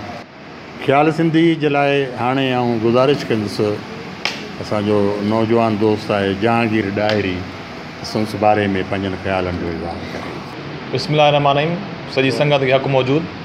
हीअ तक़रीबन 1 साल पहिरियां जी ॻाल्हि आहे, जॾहिं मुंहिंजे वाल साहिब जी वरसी असां मल्हाई त उते हिकिड़ा ॿ असांजा दोस्त बिल्कुलु ॾिसण में सादड़ा सबाजड़ा, उन ॿिन्ही खे साॻे जहिड़ो जैकेट पातल हो, त उन प्रोग्राम में शामिलु थिया। पोइ उन्हनि पंहिंजा बेत पढ़िया, गज़लूं पढ़ियूं, माना तख़लीक़ उन्हनि पंहिंजी पढ़ी। त पोइ जीअं असां चवंदा आहियूं त first impression is last impression. पोइ हू जीअं स्टेज ते नमूदार थिया त मुंहिंजे दिलि में वेही आहे। मूं चयो त वाक़ई हीअ दोस्त किथां जा आहिनि ख़बर न आहे, छो त असांजो हिन मेड़ाके में एतिरो हलणु चलणु कोन हो, नऊं असां पेर रखियो हो शायदि हिननि वांगुरु। पोइ असां कोशिशि कईसीं त छो न हिन जे वेझो थिजे। पोइ जीअं जीअं मुलाक़ातूं वधियूं, एतिरियूं घणियूं मुलाक़ातूं त न आहिनि, पर जीअं सकण में अदबी गजड़े जा प्रोग्राम थींदा आहिनि त हुन में असां शामिलु थींदा आहियूं। पोइ कॾहिं कॾहिं हीअ दोस्त बि उते रली ईंदा आहिनि। बक़ौल अयाज़ जे त हर वॾो तख़लीक़कार पंहिंजे वक़्त खां पहिरियां पैदा थींदो आहे। जीअं पंहिंजे हमअसर ॿुधंदड़नि खे अयाज़ चयो, तूं जो मूंखे कोन मञी थो, मूंखे का परवाह न आहे, आउं सुभाणे लाइ लिखां थो, जेका आख़िर अचणी आहे अचणो आहे, मूं ते मेलो मचणो आहे। त अहिड़ी तरह सां अयाज़ जो हिकिड़ो आहे त थी सारी सिंध अयाज़ नचे, छा छम छम आंदई छेरुनि जी। हीअ जेके छेरूं या छुमकड़ा या घुंघरू आहिनि, आउं सम्झां थो अयाज़ जे चइण उन्हनि छेरनि जो हिकिड़ो घुंघरू आहे, ख़्याल सिंधी, जेको अॼु बि असांजे साम्हूं, तव्हां सभिनी जे साम्हूं वॼे पियो। हा, असांखे उन्हनि वींझारनि जी ज़रूरत आहे, जिन लतीफ़ साईं चयो त वञनि म वींझार पाणी अठिजे परखणा, कईंअर पायो अखिएं लहनि सबक ऐं सार, मोतीअ जे मिज़ाज जो क़दुरु मंझि किनार, सराफ़ ऐं धार माणिक मुलाहिज़ो थिए। त अहिड़ा माणिक मोती जॾहिं मुलाहिज़ा तॾहिं थींदा जॾहिं असां वटि वींझार हूंदा, जेके उन्हनि खे साफ़ु करे हीरे जी सूरत में बाज़ार में आणींदा। उनखां पोइ आऊं अयाज़ जी हिकिड़ी ॿी लाइन चवंदो। अयाज़ चए थो त मुंहिंजी नज़र में शाहकार खां वधीक फ़नकार ख़ूबसूरत आहे। हिकिड़ी तख़लीक़ आहे, तख़लीक़ खां वधीक तख़लीक़कार ख़ूबसूरत आहे। असांजो दोस्त ख़्याल सिंधी बि बज़ाहिर वीचारो हिकिड़ो सादड़ो सबाजड़ो ग़रीबड़ो नौजवान असांजो दोस्त आहे, प्यारो आहे तमामु असांखे, मज़दूर माण्हू आहे। तव्हां हुनजे हथ में जेकॾहिं कलम ॾिसंदव त हुनजे हथ में डांटनि जे वट जा निशान तव्हां ॾिसंदव, जेके असांखे माना नज़र अचनि पिया। शाइरी तव्हां खां टाइम घुरंदी आहे। शाइरी लाइ तव्हांखे बाक़ाइदा हिकिड़ो फुल टाइम शाइर माण्हू तॾहिं थी सघे थो जॾहिं तव्हां हुनखे फुल टाइम ॾींदव। ऐं आउं सोचां थो त हिन शाबत हिनखे जस हुजे जो हीअ पंहिंजी मज़दूरी पंहिंजे घर घाट खे हलाइण सां गॾोगॾु, यानी मुआशिरे खे समाज खे मोह ॾियण सां गॾोगॾु हीउ तख़लीक़ खे बि टाइम ॾिए थो ऐं हिन जी तख़लीक़ ॾिसी लॻे थो त हीउ फुल टाइम शाइरु आहे, हीउ को पार्ट टाइम शाइरु न आहे। त अहिड़ी तरीक़े सां हिन जे किरदार जे बारे में आउं इहो चवणु चाहींदुसि त असां वटि जेका नहर वहंदी आहे त उन में हिकिड़ो लूसाटियल गंदो पाणी हूंदो आहे, पर हिन जी शख़्सियत मूं हिकिड़े चश्मे वांगुरु ॾिठी आहे, जेके तव्हां ॾिसंदव त डायरेक्ट उन जी तह ते तव्हांजी नज़र हली वेंदी। त मुंहिंजे नज़र में हीउ जहिड़ो ॿाहिरां आहे अंदरां बोड़ो ई आहे। ऐं अहिड़े तरीक़े सां ऐं आख़िर में हिकिड़ो पंहिंजो बेत आहे जेको आउं हिनखे अर्पण थो करां, गज़ल आहे मुंहिंजो, त वक़्तु आरीअ जीअं वढे थो पियो, रूह रिश्तनि मां कढे थो पियो, थकियल जिस्म में जज़्बनि जी उभार चंग चरवाहे जो ॾढे थो पियो। त हीअ बि असांजो नौजवान या असांजा तख़लीकार जेके आहिनि हाज़िर वक़्त जा चंग आहिनि, जिन जी वजत, जिन जो आवाज़ु नेठि कुंड कंठ ताईं पहुचंदो। सो तव्हां सभिनी दोस्तनि जो आउं थोराए थो आख़िर में लतीफ़ साईं जी बेत जी हिकिड़ी लाइन हिनखे अर्पण चाहींदुसि। माण्हू सभु न सुहिणा, पखी सभु न हंज, कंहिं कंहिं माण्हू मंझि अचे बोइ बहार जी। महिरबानी तव्हां सॾी सघनि। महिरबानी साईं डायरी साहब। हाणे वरी गुज़ारिश कंदासीं ख़याल सिंधी खे त पंहिंजी शाइरी जेका आहे उहा पेश करे। असांजो दोस्त ख़याल सिंधी से हिकिड़ो गज़ल ई आहे जेको वरी विच में कचहरी भले थी ऐं गॾो गॾु शाइरी भले पई। उफ़ नाहे आह नाहे, जंहिंजे बाबति दोस्त चए पियो त हिन में ज़बर जे करे तुंहिंजो काफ़ियो टुटी थो वञे, हा हा हिन जे करे साईं माणिक बि वठो आहे जेको हिन ते वरी गज़ल ते बि ॻाल्हाईंदो। उफ़ नाहे आह नाहे, ॼण त कंहिं में साह नाहे। उफ़ नाहे आह नाहे, ॼण त कंहिं में साह नाहे, वियो रगुनि में रत सुकी आहे ऐं हॾनि ते माह नाहे, हाय बचड़नि लाइ मानी ऐं ढगनि लाइ गाह नाहे। हाय बचड़नि लाइ मानी ऐं ढगनि लाइ गाह नाहे, सिंध लुटिजे अॼु बि थी पर ज़ाहिरी का काह नाहे। ॾिसण में का बि काह कोन पई अचे। सिंध लुटिजे अॼु बि थी पर ज़ाहिरी का काह नाहे, माउ जी जंहिं थञ लॼाई अहिड़े भाउ सां ठाह नाहे। माउ जी जंहिं थञ लॼाई अहिड़े भाउ सां ठाह नाहे, हाण मारियूं या मरूं बसि ॿी बची का वाह नाहे। हाण मारियूं या मरूं बसि ॿी बची का वाह नाहे, प्यार खे पियो ख़्यालु पूॼे ख़्यालु पक गुमराह नाहे। प्यार खे पियो ख़्यालु पूॼे ख़्यालु पक गुमराह नाहे। साईं कुझु थोरो इन सां शाइरी मुख़्तलिफ़ कैफ़ियतुनि में रही करे कई वेंदी आहे। हिकिड़ियूं दाख़िली कैफ़ियतूं हूंदियूं आहिनि, के ख़ारिजी बि हूंदियूं आहिनि। बहरहाल लिखण जे टाइम या मुंहिंजी शाइरी अक्सर जेको सो आमद जो नमूनो आहे, दाख़िली कैफ़ियतुनि जो ई नमूनो आहे गज़ल में। जेसीं वहंदो रहियो पघर मुंहिंजो, जेसीं वहंदो रहियो पघर मुंहिंजो, बुख टपंदी न एसीं घर मुंहिंजो। हिमत आहे साईं हिकिड़ी क़िस्म। जेसीं वहंदो रहियो पघर मुंहिंजो, बुख टपंदी न एसीं घर मुंहिंजो, सिज हवा ते बि मुंहिंजो हक़ न आहे, आहे महलनि जे विच में घर मुंहिंजो। सिज हवा ते बि मुंहिंजो हक़ न आहे, आहे महलनि जे विच में घर मुंहिंजो। पीउ खे धीउ कीअं ही चवे, पीउ खे धीउ कीअं ही चवे, बाबा तो जेॾो आहे वर मुंहिंजो। पीउ खे धीउ ही कीअं चवे, बाबा तो जेॾो आहे वर मुंहिंजो। मूंखां जोबन वठी ॾिनई पीरी, वक़्तु तोॾे थिए थो उतर मुंहिंजो। मूंखां जोबन वठी ॾिनई पीरी, वक़्तु थिए थो तोॾे उतर मुंहिंजो। मुंहिंजा कुंभर मिटीअ खां बि नरम, मुंहिंजा कुंभर मिटीअ खां बि नरम, लोह जहिड़ो आहे हर लोहर मुंहिंजो। मुंहिंजा कुंभर मिटीअ खां बि नरम, लोह जहिड़ो आहे हर लोहर मुंहिंजो। हिते त ओलह खां सिजु उभिरे पियो, हिते त ओलह खां सिजु उभिरे पियो, हीअ त नाहे मिठा शहर मुंहिंजो।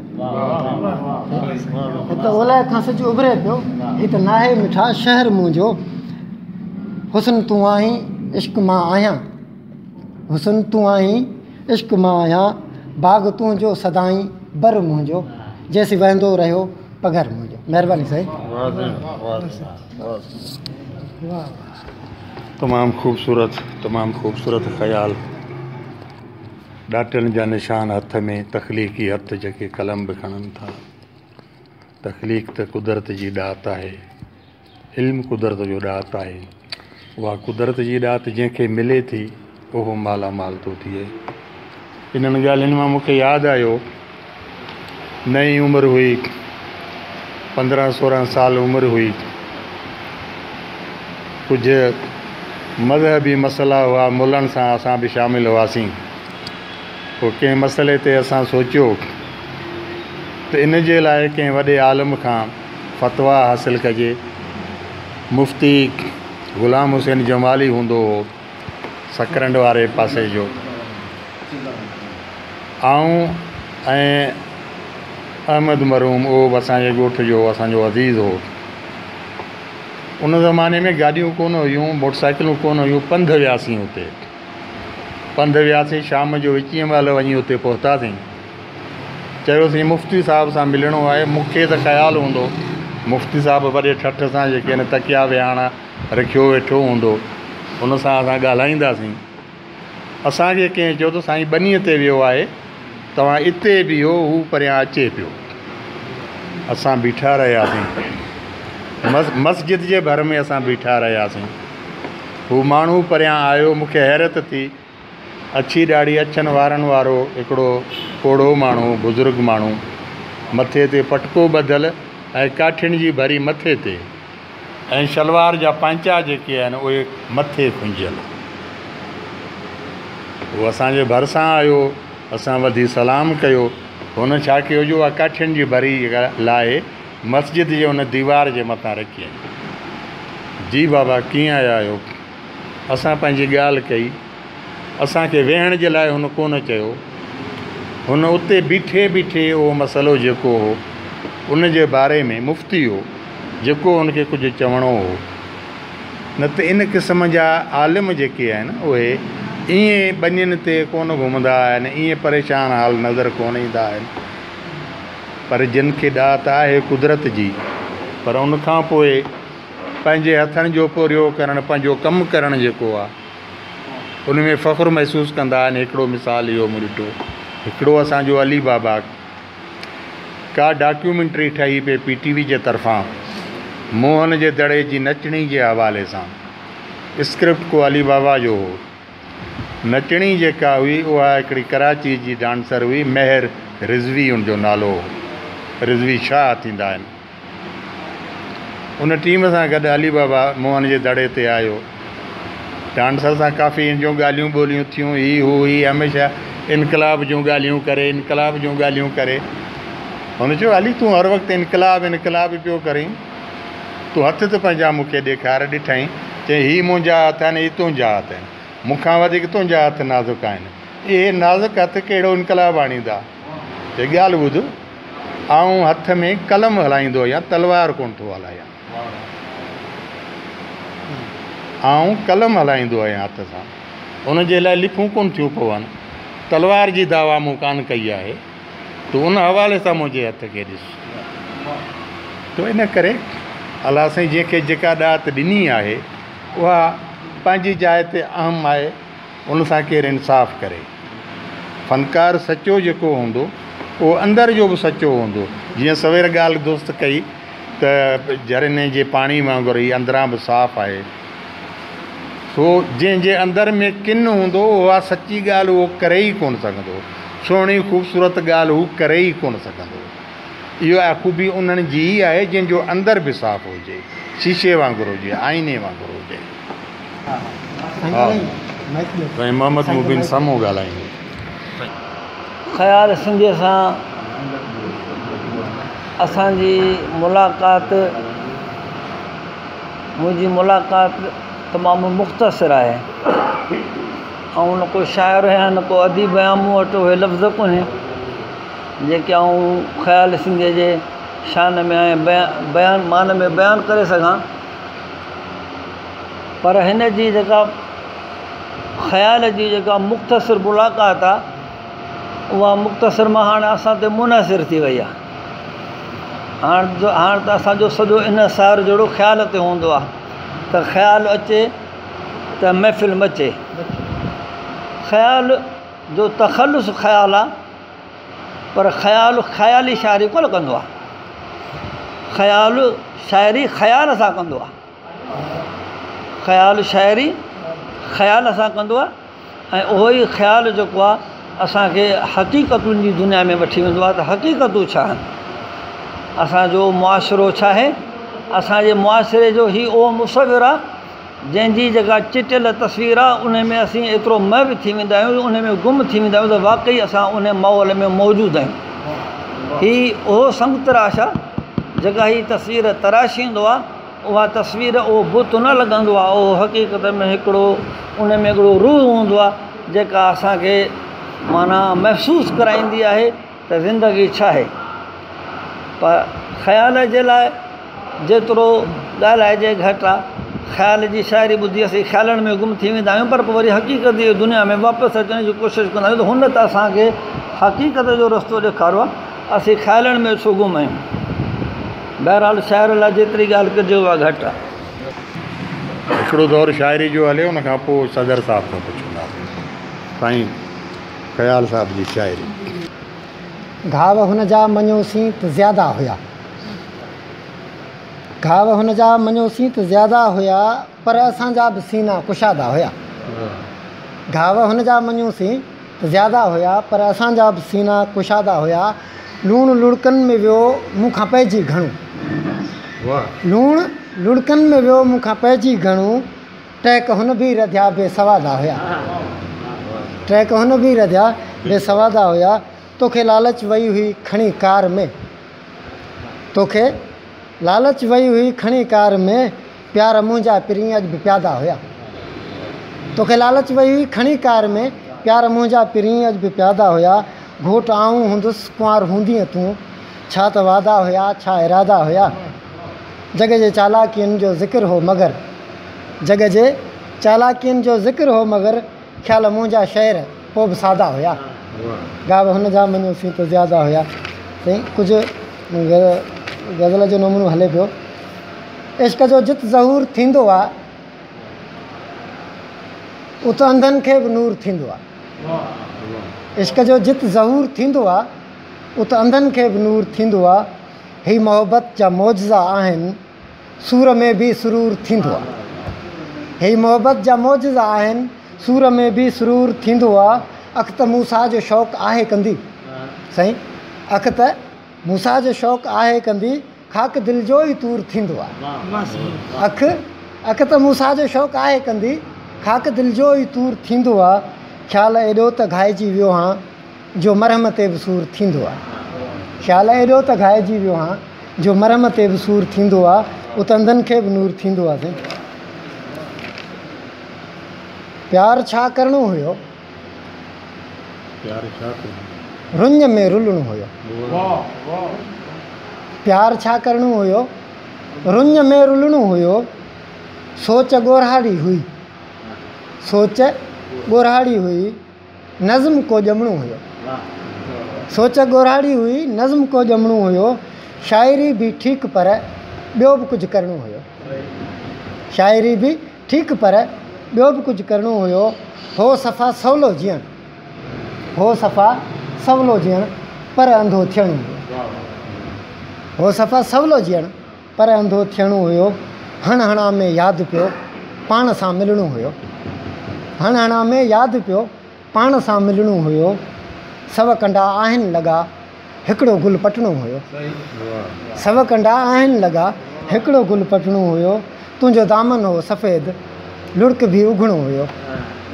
तुंहिंजो दामन हो सफ़ेद लुड़क बि उघणो हुयो।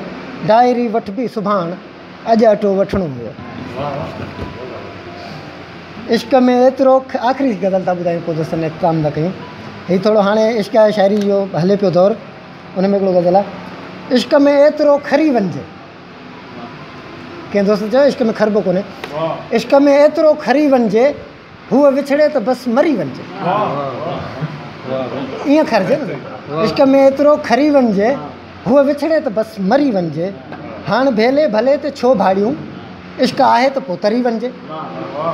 हाणे भेले भले त छो भाड़ियूं, इश्क आहे त पोइ तरी वञिजे। हुनखे नमकीन कुझु करे छॾिजे, लूणु जीअं हुन में अॼु ॻरी वञिजे। हुनखे नमकीन कुझु करे छॾिजे, लूणु जीअं हुन में अॼु ॻरी वञिजे। हुन विछाई चुमिन जी चादर आहे, भाकुरनि जी खणी भरी वञिजे।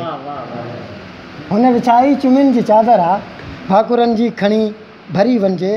ख़ुदि खे एॾो सुकाइजे सिक में, ख़ुदि खे एॾो सुकाइजे सिक में हुनखे ॾिसिजे ऐं बसि ॿरी वञिजे। ख़ुदि खे सुकाइजे एॾो सिक में हुनखे ॾिसिजे ऐं बसि ॿरी वञिजे। ख़्याल जंहिं वटि सुकून दिलि खे मिले, ख़्याल जंहिं वटि सुकून दिलि खे मिले, तंहिंजे वञिजे वरी वरी वञिजे, तंहिंजे वञिजे वरी वरी वञिजे, इश्क में एतिरो खरी वञिजे। साईं बसि जंहिंजे भाॻनि में तुंहिंजी भर आहे, जंहिंजे भाॻनि में तुंहिंजी भर आहे सो त कमतर बि मौत भर आहे।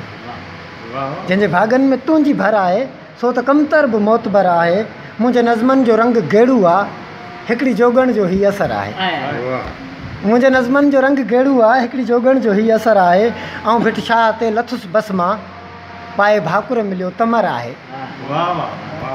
ऐं भिट शाह ते लथुसि बस मां, पाए भाकुर मिलियो तमर आहे। ऐं हुन में पकुस खजनि वांगुरु, हूअ मूं लाइ गरम सखर आहे।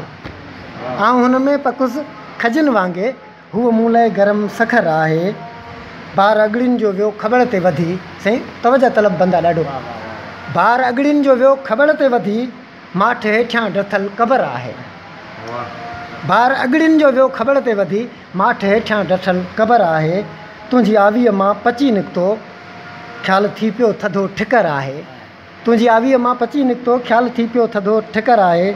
ज़ख़्म मां नज़्म थो वठी जोड़े, ख़्यालु इहो तुंहिंजो हुनरु आहे। महिरबानी साईं। असांजो दोस्त यूनुस चांडियो साहिबु शाइरी पंहिंजी ॿुधाईंदो। यूनुस चांडियो। काफ़ी अर्ज़ु आहे। ॾाढ़ूं कणित कतार, ॾाढ़ूं कणित कतार, मुहब मोहिड़ा मुख ते मोती। ॾाढ़ूं कणित कतार, मुहब मोहिड़ा मुख ते मोती। सनड़ियूं चीचूं सोन जा छलड़ा, सनड़ियूं चीचूं सोन जा छलड़ा, गल भरियल त अनार, मुहब मोहिड़ा मुख ते मोती। नाग ऐं नागण चंड रिझाइनि, नाग ऐं नागण चंड रिझाइनि, छलड़ा मुंह ते वार, मुहब मोहिड़ा मुख ते मोती।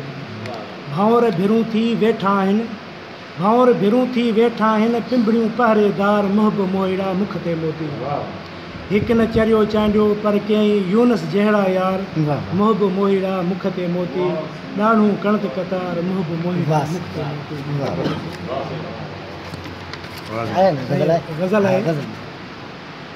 कड़क वारीअ जियां हू हथनि मां वई, कड़क वारीअ जियां हू हथनि मां वई, प्यार सपने जियां मूंखे थाबो ॾेई। चप चप चुप में रखी तिन ते आङुर चयईं, मुंहिंजी मजबूरी हुई जे वफ़ा मूं न कई। सोच ॿुॾ तर जी ॿेड़ी मुंहिंजी ॿुॾी, शोख नज़रनि सां गुज़री इशारा ॾेई। मुंहिंजो पागल पिणो हुनजी खोराक हो, मुंहिंजो पागल पिणो हुनजी खोराक हो। ॻाल्हि सर्कनि जे विच में हुन हुई चई, हाणे त हुनजे बिना ज़िंदगी सोगा, हाणे त हुनजे बिना ज़िंदगी सोगा। थी उबती लॻे ॻाल्हि हर का साईं, ज़िंदगी यार यूनुस रुखायूं रुगो, प्यार पूरे सां पंहिंजी हयाती न ॾेई। कड़क वारीअ जियां हू हथनि मां वई, प्यार सपने जियां मूंखे थाबो ॾेई। असांजो दोस्त शाइर यूनुस चांडियो जंहिं पंहिंजी निकोर शाइरी ॿुधाई। हाणे मुंहिंजो ख़्यालु आहे त सदर साहिब खे गुज़ारिश कजे, हाणे असांजो प्यारो दोस्त अब्दुर्रज़ाक उमराणी साहिबु ख़्याल जे बारे में पंहिंजनि ख़्यालनि जो इज़हार कंदो। साईं अब्दुर्रज़ाक उमराणी। मूं सिर्फ़ु ॿुधंदड़नि खे यादि पे ॾियारियो त radio voice of Sindh London जे तवसुत सां, जिथे हिन सैदाबाद जी शहीद बेनज़ीर भुट्टो लाइब्रेरीअ जे हाल में अदब दोस्त वेठा हीअ अदबी महफ़िल खे ॿुधनि, उते वरी सॼी दुनिया में सिंधी ॿोली सां प्यारु कंदड़ असांजा साथी बि हीउ प्रोग्राम जेको आहे असांजो लाइव उतां खां पंहिंजे समाअतुनि जे ज़रिए ॿुधी रहिया आहिनि। हिन महफ़िल जो मोर असांजो ख़याल सिंधी, जंहिं अव्हां जे साम्हूं पंहिंजे ख़ूबसूरत शाइरीअ जो महफ़िल जे माहौल जे हिसाब सां कुझु हिसो पेश कयो। संदसि लूण जी ॻाल्हि तां मूंखे हिकिड़ी ॻाल्हि यादि आई त मुमताज़ मुफ़्ती हिंद यात्रा में पंहिंजे किताब में लिखे थो त अमृतसर जी घिटी मां जॾहिं आउं लंघियुसि पे त मूं ॾिठो त रज़िया बाई हार सिंगार करे कंहिंजो इंतज़ारु पई करे, त त मूं चयो रज़िया भाई इंतज़ारु करणु त तुंहिंजे ख़मीर में या तुंहिंजे सिरिश्त में शामिलु कोन्हे को, तूं त इंतज़ारु कराराईंदी आहीं ऐं अॼु वरी तूं पई इंतज़ारु करीं। ऐं सो बि अहिड़े जो जेको हरजाई आहे, जेको भंवरो आहे, जेको पारा सिफ़त तबियत रखंदड़ माण्हू आहे, जेको हिकिड़े हंधि टिकाव कोन कंदो आहे, तूं उनजो पई इंतज़ारु करीं। चईं हा मूंखे यकीन आहे मुंहिंजी मोहबत ते त हिकु न हिकु ॾींहुं हू ज़रूरु मुंहिंजो थींदो ऐं पोइ हमेशह जे लाइ मुंहिंजो हूंदो। त मुमताज़ मुफ़्ती तो हुनखे चवे त रज़िया भाई हू मुंहिंजो दोस्त आहे, आउं हुनखे सुञाणा, हू अॼु ॾींहं ताईं कंहिंजो थियो कोन्हे को, त तुंहिंजो कीअं थींदो? त रज़िया बाई हुनखे जवाब में चवे थी भला हिकिड़े महीने जे लाइ मुंहिंजो थी वञे। त वरी मुमताज़ मुफ़्ती कंधु नेकर में लोॾियो, न महीने जे लाइ त तुंहिंजो न थींदो। चईं भला हिकिड़े ॾींहं जे लाइ मुंहिंजो थी वञे? चईं त न उहो हिकु ॾींहं लाइ बि तुंहिंजो कोन्ह थींदो। चईं भला हिकिड़े लम्हे जे लाइ मुंहिंजो थिए ऐं ईअं मुंहिंजो थिए जीअं खंडु पाणीअ में मिलण खां पोइ न खंडु रहंदी आहे, न पाणी रहंदो आहे। मूं में आई तूं मतां तुंहिंजो ई तोखे लॻे। त ख़्याल बि थोरी देरि पहिरीं लूण जो ज़िक्र कयो त वाक़ई में जॾहिं खंडु पाणीअ में मिलंदी त पंहिंजो विजूद विञाए वेंदी, पाणी जॾहिं खंड सां मिलंदो त वरी पाणी पंहिंजो विजूद विञाए वेही रहंदो। हाणे उन पाणीअ खे न पाणी सॾे सघूं था, उन खंड खे पाण खंडु सॾे सघूं था। त radio voice of Sindh London जे असीं मुंतज़मीन जा ऐं डायरेक्टर न्यूज़ ऐं करंट अफेयर जाफ़र मेमन साहब जिन जा बि असीं शुक्रगुज़ार आहियूं, जंहिं असांखे हीउ मौक़ो फ़राहम कयो त सैदाबाद मरदम ख़ेज़ ज़मीन, सैदाबाद सिंध जे उन्हनि जोधनि ऐं जवाननि जी सरज़मीन आहे, जंहिं पंहिंजी धरतीअ जे आबियारीअ जे लाइ, जंहिं पंहिंजे धरतीअ जे सुख ऐं सुकून जे लाइ पंहिंजे हिसे जी जिदोजहद कई आहे ऐं माउ जी ॿोलीअ खे पूरी दुनिया में आलमे आश्कार करण जे लाइ, पूरी दुनिया में उन ॿोलीअ खे जिला बख़्शण जे लाइ, जंहिं ॿोलीअ में असांखे पंहिंजी बचपन खां माउ लोली ॾिनी, सुतीअ में मुंहिंजी अमड़ मूंखे जेका पंहिंजी ॿोली ॾिनी, उन ॿोलीअ सां सिंधी माण्हूअ खे इंतिहाई घणो चाह ऐं प्यारु आहे।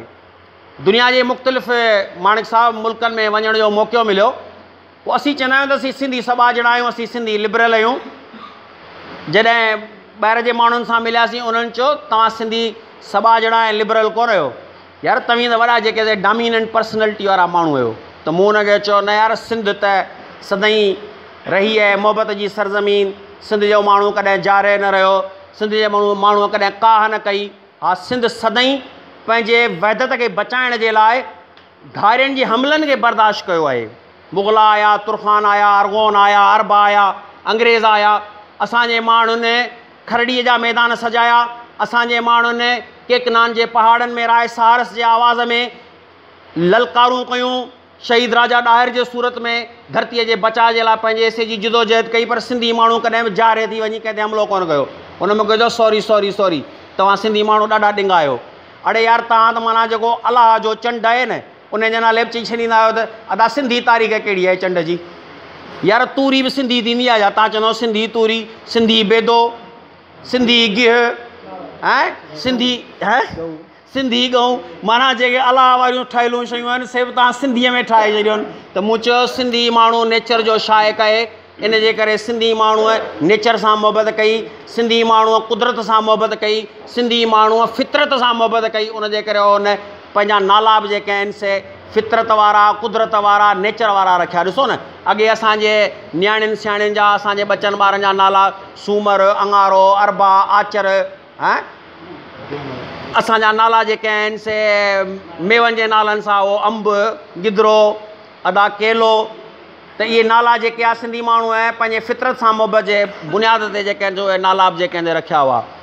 असांजी जीअं मूं पहिरियों ई चयो त हीअ जेका radio voice of Sindh London जे ज़रिए सां असीं सॼी दुनिया सां कनेक्ट आहियूं, सॼी दुनिया असांखे ॿुधे पई ऐं सॼी दुनिया ताईं हितां जे हिन नंढड़े शहर जो पैगाम जेको आहे सो वञे पियो। ऐं जीअं मूं चयो त अहले मदीना खां पोइ इहा अहले सिंध खे एज़ाज़ु हासिलु आहे त उन मौत खे ललकारियो आहे। दुनिया में मेसोलोनी हुजे, हिटलर हुजे, दुनिया जा सभई जेके बि ॾाढा माण्हू आहिनि उन्हनि जो तव्हां ज़िक्र खणो, उन्हनि जे फ़िक्र खे तव्हां पढ़ो, बेशक उन्हनि जी जिदोजहद बि आला जिदोजहद आहे, पर आऊं इहो चवण में को बि हिचकिचाहट कोन थो करियां त जीअं अहले मदीना 72 ॼणनि यज़ीद जे इस्तेमारियत खे ललकारियो हो ऐं हुननि खे ख़बर हुई त हीउ मौत साम्हूं आहे पर हुननि अखियुनि में मिलाए मौत खे ललकारियो हो, ईअं वरी सिंध जे माण्हुनि खे अहले मदीना खां पोइ एज़ाज़ हासिलु आहे त हुननि मौत सां अखियुनि में मिलाए मौत खे ललकारियो आहे। पोइ उहो मुंहिंजे चयो चाहे राय सहारस हुजे, चाहे शहीद राजा ॾाहिर हुजे, चाहे GM सैयद हुजे, चाहे शहीद राणी मोहतरमा बेनज़ीर भुट्टो साहिबा हुजे, चाहे शहीद ज़ुल्फ़कार अली भुट्टो हुजे, चाहे मखदूम बिलावल हुजे जंहिं चयो मूंखे मुंहिंजनि पेरनि खां पीड़ियो, आऊं पंहिंजे हॾनि जा ठकाव पंहिंजनि कननि सां ॿुधणु चाहियां थो, आऊं पंहिंजो रतु पंहिंजनि अखियुनि सां ॾिसणु चाहियां थो। चाहे मखदूम बिलावल जो घाणे में पीड़जणु हुजे, चाहे शाहनाज़ शहीद जो फ़लसफ़ो हुजे त जेको खेड़े सो खाए, ऐं चाहे वरी शहीद होश मोहम्मद शीदीअ जी ललकार हुजे त मरसूं मरसूं सिंध न ॾेसूं। शहीद होश मोहम्मद शीदीअ बि ॾिठो त ॿिया सभई गेदी थी विया हलिया, माण्हू साज़िशुनि में शरीक थी विया हलिया, पर हुनजो धरती सां मोहबत ऐं कमिटमेंट जो इहो अंदाज़ो जो हुनखे ख़बर हुई त साम्हूं मुंहिंजे मौत आहे। ऐं लीडर आहे बि उहो जेको पंहिंजे मौत जो वक़्तु पाण मुतयन करे, लीडर आहे बि उहो जेको पंहिंजे मौत जो तरीक़ो पाण पंहिंजे लाइ मुंतख़िब करे, ऐं लीडर सॾिबो ई उहो आहे जेको फ़िक्र ॾे। असीं जेकॾहिं चवंदा न GM सैयद फ़िक्र एज़म आहे, त आउं इन जे करे थो चवां त GM सैयद फ़िक्र एज़म आहे जो GM सैयद उन ज़माने में जंहिं ज़माने में मुंहिंजनि शाइरनि उर्दूअ में शाइरी पे कई, मुंहिंजनि शाइरनि वटि मुंहिंजनि घरनि में लफ़्ज़ ओपरा अचणु शुरू थी विया।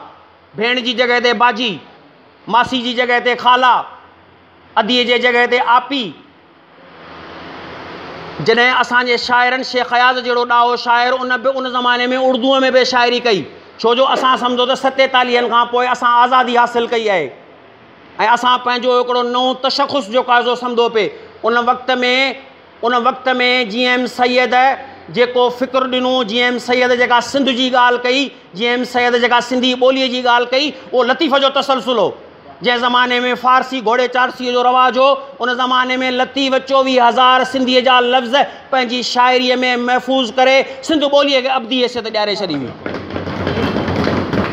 ऐं GM सैयद असांखे तज़ाद पैदा करे ॾिनो त सिंध हिकिड़ी जुदा क़ौम आहे, सिंध हिकिड़ो मुल्क रहियो आहे, सिंध हिकिड़ो वतन रहियो आहे ऐं उहो फितरी वतन सिंधियुनि जो वतन आहे। अॼु जेकॾहिं सरदार शाह बि असेंबली में का ॻाल्हि करे थो त आउं चवंदो इहो फ़िक्र एज़म जो ई शाख़सानो आहे। अॼु जेकॾहिं निसार खोड़ो बि जेकॾहिं सिंध असेंबलीअ जे फ्लोर ते का ॻाल्हि करे त आउं इहो चवंदुसि इहो GM सैयद जो ई फ़िक्र एज़म जो फ़िक्र आहे, जंहिंजे बुनियाद ते असांजो अॼु उहो माण्हू जेको अॻु में साबिक़ा सिंध लिखण बि जुर्म हो, जिते GA सिंध चवण बि जुर्म हो, जिथे सिंध जी ॻाल्हि करण बि जुर्म हो, अॼु असांजो हर सिंधी माण्हू सिंध जी ॻाल्हि करे थो, पंहिंजे वतन जी ॻाल्हि करे थो, पंहिंजे धरती जी ॻाल्हि करे थो, पंहिंजे मारूड़नि जी ॻाल्हि करे थो, पंहिंजनि शहरनि जी, घिटियुनि जी, गामनि जी, पंहिंजनि वस्तियुनि जी, वाहणनि जी ॻाल्हि करे थो। ऐं अयाज़ जी सूरत में असां वटि ख़ूबसूरत शाइर हो जंहिं फितरत जी शाइरी कई, जंहिं फितरत खे ॻायो, जंहिं फितरत जे हुस्नाकिन खे बयानु कयो, जंहिं ज़माने में गज़ल सिर्फ़ु महबूब जे वारनि जी तारीफ़ सना हुई, जंहिं वक़्त ते गज़ल सिर्फ़ु अखियुनि ऐं आहू चश्म ॻाल्हियुनि ते मुश्तमिल हूंदो हो, उन ज़माने में अयाज़ गज़ल में निज सिंधी तशबीहूं इस्तेमालु कयूं। अयाज़ गज़ल में निज सिंध खे ॻायो, सिंध जे माण्हुनि खे ॻायो, सिंध जे ॻोठनि खे ॻायो, सिंध जे थूअर खे ॻायो, सिंध जे गुगराल खे ॻायो, सिंध जे जेको आहे सो कुंभट खे ॻायो, सिंध जे लयार खे ॻायो, सिंध जी लाणीअ खे ॻायो। इहा अयाज़ जी सूरत में असांखे ॼाण मिली। ऐं वरी पोइ उहो तसलसल हलंदो थो अचे, उहो तसलसल सदियुनि जो सफ़र कंदो थो अचे। लतीफ़ खां शुरू थियो, सचल खां शुरू थियो, बेदल खां शुरू थियो, बेकस खां शुरू थियो, मखदूम बिलावल खां शुरू थियो, शाहनाज़ शहीद खां शुरू थियो। उहो तसलसल जे ख़्याल जी सूरत में असां सभिनी जे साम्हूं आहे। ख़्याल बि उन तसलसल जो हिकिड़ो उहो असांजो शाइर आहे जेको उन्हनि फुट प्रिंट ते, यानी उहे जेके असांजे वॾनि पेर धरिया हुआ धरतीअ ते, धरती माउ ते उहे जेके पेरनि जा निशान हुआ, ख़्याल बि उन निशाननि जे पुठियां पुठियां हलंदे पंहिंजे हिसे जी शाइरी करे पियो। अली साजन बि उन वाट जो पांधीअड़ो आहे, जहांगीर बि उन वाट जो पांधीअड़ो आहे, यूनुस चांडियो बि उन वाट जो पांधीअड़ो आहे। माणिक मल्ला धरती ते त सदाई हुकूमतूं अमीरुल बहर कयूं आहिनि, चाहे उहे पोर्चुगेज़ हुजनि, चाहे उहे डच हुजनि, चाहे उहे अंग्रेज़ हुजनि।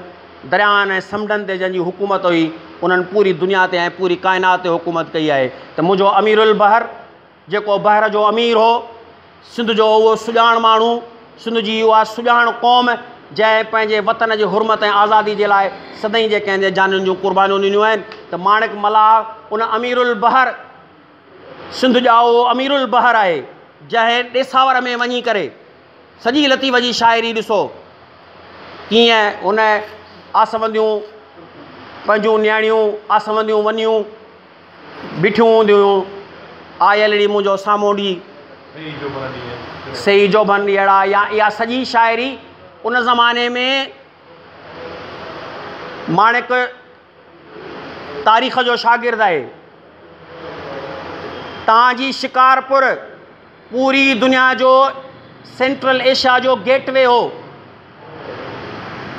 शिकारपुर पूरी दुनिया खे ऐं जॾहिं फ्रांस वियुसि त फ्रांस जे किताबनि में फ्रांस में पढ़ायो वियो त तव्हांजी शिकारपुर हुई जंहिं सॼी दुनिया खे बैंकिंग जो निज़ाम ॾिनो। तव्हांजे शिकारपुर खे दर हूंदा हुआ, हाथी दर, हज़ारी दर, बागणो दर, लखी दर। तव्हांजी शिकारपुर में पहिरीं माण्हू माल जे बदिले माल हिक ॿिए सां एक्सचेंज कंदा हुआ, बाटलिंग सिस्टम हूंदो हो। उन खां पोइ उन शिकारपुर में उहे साहूकार मुंहिंजा सिंधी हुआ जिन सॼी दुनिया में पंहिंजे ईमानदारी जी हाक पखेड़ी हुई ऐं इहो शिकारपुर ई हो जंहिं सॼी दुनिया खे बैंकिंग जो निज़ाम ॾिनो। मूंखे डॉक्टर यूनिस सां का बि चिड़ कान्हे का, ऐं या डॉक्टर यूनिस सां बांग्लादेश में मिली आयुसि, पर आउं डॉक्टर यूनिस ऐं ॿियनि दोस्तनि खे ॿुधाइण थो चाहियां त दयाराम गिद्दूमल 1800 जे ज़माने में ग़रीबड़ी बैंक क़ाइमु कई हुई जेका ग़रीबनि जे लाइ कल्प कंदी हुई। ऐं दयाराम गिद्दूमल शाहाणी उन ज़माने में उन बैंक जे ज़रिए बेनीवेलेंट फंड जारी कंदो हो। उन बैंक जे ज़रिए माण्हुनि खे ॾाज ऐं जहेज़ जा अमल कंदो हो। त दयाराम गिद्दूमल जो वॾो तारीख़ में किरदारु आहे पाण हिकिड़ो जज हो ऐं तारीख़ में हुन जा 3 फ़ैसिला बि जेके मशहूरु आहिनि। हिकिड़ो फ़ैसिलो लॉर्ड कर्ज़न जे ज़माने में हुन कपिड़े ते लिखी ॾिनो हो त कागज़ जो फ़ैसिलो थी सघे थो, कागज़ जो पन्नू फाटी बि वञे पर इहा कपिड़े ते। ऐं उन ज़माने में हुन शमशुल उलमा मिर्ज़ा कलीज बेग जा 1.5 लख रुपया ख़र्च करे उन ज़माने में हुन किताब छपराया दयाराम गिद्दूमल। त सिंध जी तारीख़ वॾी ज़रख़ेज़ तारीख़ आहे। उन में वॾनि माण्हुनि जा किरदार आहिनि, वॾियुनि वॾियुनि शख़्सियतुनि जा किरदार आहिनि।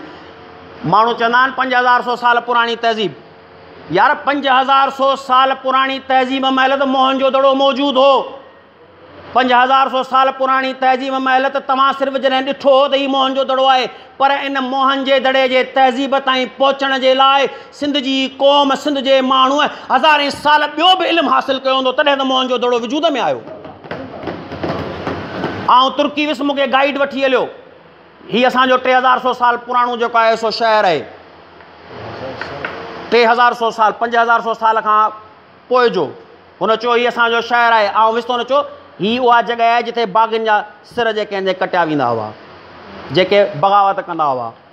मूं ओॾी महिल ई मुंहिंजे ज़हन छलांग खाधी, मूंसां गॾु दोस्त आहे। मूं चयो वञ यार मोहन जे दड़े में त अहिड़े क़िस्म जी अॾी या को कात त कोन हो। मोहन जे दड़े में त उन ज़माने में बि पंचायती निज़ाम हो। मोहन जे दड़े में त उन ज़माने में बि ग्रेटर बाथ हो।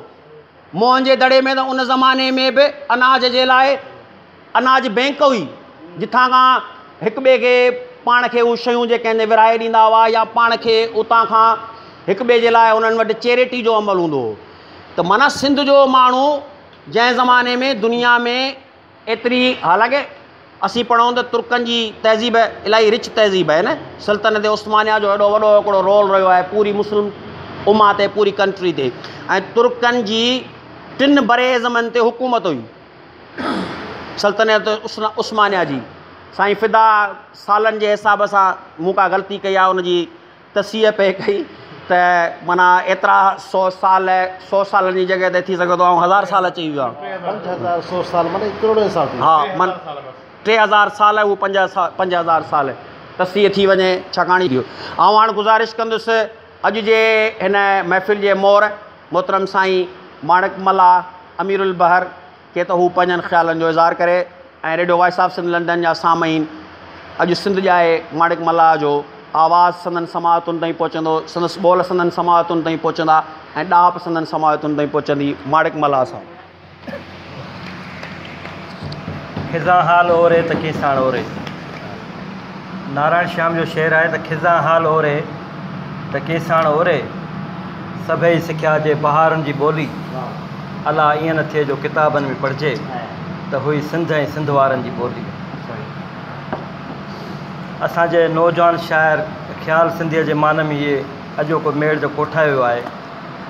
सच पुछो त मुंहिंजो हिकिड़ो तरतीब ॾिनल प्रोग्राम हुयो सकरंड में, सिंध जे तमामु सुहिणे शाइर साईं ताज अली शाह बोदलाई जे मान में, जंहिंजी हिकिड़ी काफ़ी शायदि अलाए किथां कीअं कलंदर जे नगरीअ मां नूरजहान खे अथाई ऐं हुन ॻाई त मुंहिंजो लालण साईं मुंहिंजो सॼणु आहे अला। सो उन जी इहो काजो जहिड़ो करे असां ई कंदा आहियूं। जेके हिते पहुतासीं, दावतूं अची वियूं, दोस्त से इकठे थिया आहिनि, फ़ोनूं पियूं अचनि, पर असां हिते जेको कही आयासीं उन जा ॿ टे सबबु हुआ। मुंहिंजे किताब जो नालो आहे 2014 में किताब मुंहिंजो गीत जो आयो, सिंधी गीत जो, निज उन में गीत आहिनि ऐं उन जो नालो आहे किताब जो यादि बहाना कया। ऐं हीउ हिकिड़ो सच त बहानो हुयो त हिन शहर में मूंखे अचिणो हुयो, छो त हिन शहर सां जेके आउं जदीद दौर सचल चवंदो आहियां, साईं एजाज़ शाह हिन शहर सां लाॻापियल आहे। हीउ शाइरनि जो शहर आहे ऐं हिन शहर सां जेको आहे सिंध जे उन सूरमन ऐं उन तारीख़ी माॻ जो वास्तो आहे ब्राह्मण आबाद जो। ऐं मूंखे हिन शहर सां ऐं अॼोके प्रोग्राम सां इन करे मोहबत हुई त हीउ प्रोग्राम सिंधी अदबी संगत जे प्लेटफार्म तां थी रहियो आहे ऐं मूंखे हिन प्रोग्राम सां इन करे दिलचस्पी हुई त हीउ प्रोग्राम हिकिड़ी लाइब्रेरीअ में थी रहियो आहे। सो ॻाल्हि पे कईसीं असां ख़्याल सिंधीअ जी, त ख़्याल सिंधी अॼुकल्ह चयो थो वञे त सिंधी ॿोलीअ जे अख़बारनि में सिंध शाहूकार आहे। कलोड़नि जे दौर खे सिंधी अदब जो शाहूकार दौर कोठियो वियो ऐं अॼु असां प्रिंट मीडिया जे हवाले सां तमामु घणो तरक़ी करे विया आहियूं ऐं असां वटि सवें अख़बारूं थियूं निकिरनि सिंधीअ में, पर आउं चवां थो त उहे सिंधी ॿोलीअ लाइ ख़िदमत कोन पियूं कनि, उन्हनि सिंधी ॿोलीअ जो बिगाड़ पैदा कयो आहे।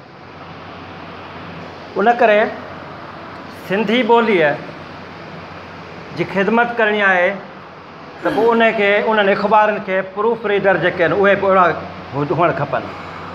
सिंधी ॿोलीअ जी ख़िदमत करणी आहे त जीअं वाइफ ऑफ रेडियो लंडन वारा कनि था पिया, उन नोयत जा लेक्चर, उन नोयत जा मज़मून आर्टिकल उहे अचणु खपनि। ऐं आउं उन्हनि जो बि नियाय थोराइतो आहियां, रेडियो वारनि जो, ख़ासि करे असां पंहिंजे दोस्त director radio voice of London जो जाफ़र मेमणा, त उन्हनि हिन प्रोग्राम खे जेको रिलीज़ करणु या जारी करण जो जेको अज़म खयों आहे या हले थो पियो, ऐं असां हिन दोस्तनि जा अब्दुल रज़ाक उमराणी आहे, असांजो बादल आहे जेको सिंधी अदबी संघ जो सेक्रेटरी आहे, या ॿिया ही जेके दोस्त वेठा हुयो जिन हीउ जेको हिकिड़ो हादसो आहे बहानू, मिसाल बहाने सां असां आयासीं, सदारत त कंहिं ॿिए खे करणी हुई, उहा वरी मुंहिंजे खाते में हली वई। मक़सदु आहे हिकिड़ी असांखे ख़ुशनसीबी आहे त तव्हां जहिड़नि मोहसिननि बुज़ुर्गनि ऐं उस्तादनि जे आॾो हिकिड़ो कचहरो थियो आहे जेको सिंधी ॿोलीअ सिंधी अदब बाबति आहे। असां में को बि वॾो नंढो न आहे, असीं हिक ॿिए खां सिखंदासीं। त मां पियो चयो त सिंधी ॿोलीअ खे हींअर एंजो टाइप दानश्वर ऐं निकाह जी ज़रूरत न आहे। सिंधी ॿोलीअ खे सुगन आहूजा, भैरूमल जे, डॉक्टर अलहदास बोहे जहिड़नि निकाज़नि जी ज़रूरत आहे। सिंधी ॿोलीअ खे अॼु वरी सिंधी ॿोलीअ जो कार्ज, तनक़ीदूं ऐं क़दीम सिंध जहिड़ा किताबनि जी ज़रूरत आहे। हिन वक़्तु जेका असांजी शाइरी थिए पई, अॻु में सिंधी शाइरी जेका आहे उहा असांजी उन शाइरीअ खे ॾिसी आर्ट पंहिंजो शाहपारा ठाहींदा हुआ त भई भेटाई शेर ठाहियो आहे, इनखे असां आर्ट में कीअं आणियूं। अॻु में शाइरी पढ़ी आर्ट जेके आहिनि, मुसवर जेके आहिनि, उहे संगतराशी कंदा हुआ, आर्ट कंदा हुआ। ऐं हींअर कंप्यूटर जो दौरु आहे, ठीकु आहे असां तरक़ी याफ़्ता आहियूं, पर आउं चवां थो त अक्सर असांजा दोस्त जेके आहिनि उहे कंप्यूटर ते तस्वीरूं ॾिसी शाइरी था कनि। यानी अॻु में तस्वीरूं जेके आहिनि सो शाइरीअ ते थींदियूं हुयूं, त शाइर कहिड़ो ख़्यालु पंहिंजे सिटुनि में आंदो आहे लफ़्ज़नि में आंदो आहे जो असां उन ते आर्ट ठाहियूं। हींअर लखे किरोड़े तस्वीरूं कंप्यूटर ते पियूं आहिनि, असांजा नौजवान जेके आहिनि उन्हनि तस्वीरुनि खे ॾिसनि था, साम्हूं उन ते लफ़्ज़नि जो ॼार उणे अलाए केतिरा किताब लिखिजी विया। त उन्हनि शाइरनि खां घटि में घटि असांजे साजन ऐं ख़्याल जो पांध आजो आहे। ही उहे शाइर आहिनि जेके पंहिंजे तख़यल में ऐं पंहिंजे महाकाती मंज़र में इंतिहाई सुहिणा शाइर आहिनि। तव्हां साजन खे ॿुधो, ख़्याल खे ॿुधो त ख़्याल शाइरी फितरती ज़बान आहे ऐं उहा ज़बान जेकी आहे सिर्फ़ु फ़क़ति शाइर ॻाल्हाए सघंदा आहिनि ऐं शाइर असांजो ख़्याल सिंधी जेको आहे उहो फितरत जो शाइर आहे। हुन जा जेके ख़्याल आहिनि, हुन जा जेके लफ़्ज़ आहिनि, हिकिड़ो मंज़र आहे। शाइरी मंज़र त न आहे, मंज़र हिकिड़ो ख़बर आहे, मंज़र न्यूज़ आहे। मंज़र खां पोइ उन पस मंज़र छा आहे, उहो आहे शाइरी। मंज़र त आहे बाबा हिकिड़ो माण्हू वण ॾाढो झूमे पियो, वण ते पखी वेठा आहिनि, इहो मंज़र आहे जेको तव्हांजो अखियूं ॾिसनि थियूं। आम माण्हू ॾिसे थो, राइटर बि ॾिसे थो, हारी ॾिसे थो, फिलासफ़र ॾिसे थो, उस्ताद ॾिसे थो। तव्हां इन मंज़र जे पुठियां छा आहे, उहा आहे शाइरी। असां हिते जंहिं शाइर जी ॻाल्हि करे रहिया आहियूं उहो पस मंज़र ऐं मंज़र जो शाइर आहे। हू पंहिंजे ॾात में शाहूकार शाइर आहे ऐं असां हिक ॿिए खां सिखी सघूं था। ॾिसो भिटाई साहिब कंहिं मुस्लमान भाउ चयो, साईं मूंखे फैज़ ॾियो। भिटाई चयो बाबा मदन फ़क़ीर वटि वञ। हू वियो, चई साईं आउं मदन फ़क़ीर ॾे वञा, हिकिड़े वाणे ॾे। चई बाबा तूं मदन फ़क़ीर ॾे वञ। हू मदन ॾे वियो, चई मूंखे फैज़ ॾियो। मदन चयो बाबा छा फैज़ ॾियईं? भिटाई आहे धूड़ आऊं ऐं अच्छाई। हुनजो हिकारी माना पघर चढ़ी वियो, मोटी आयो। चई साईं कहिड़े मूंखे हिंदू जे पुट ॾे मोकिलियो अथव? तव्हांजे नाले थो चए भिटाई आहे धूड़ ऐं आऊं ऐं अच्छाई। चई बाबा सही त चयो अथसि, आऊं मरंदुसि त धूड़ थी वेंदुसि, हू मरंदो त छाई थींदो साड़ींदो। असुलु फैज़ खे आहे सम्झण जी ॻाल्हि। सो असां हक़ीक़तनि पंहिंजे दोस्तीअ जो पांध बचाइण आया आहियूं। हीअ हिकिड़ी दोस्ती आहे। ऐं हज़रत अली साईं ईअं कंहिं कचहरी में वेठा हुआ त चयईं त बाबा माइटी आहे सोन ऐं दोस्ती अथव हीरो। त ॿुधंदड़ चयो साईं असांखे खोले सम्झायो त माइटी सोन कीअं आहे ऐं दोस्ती हीरो कीअं आहे।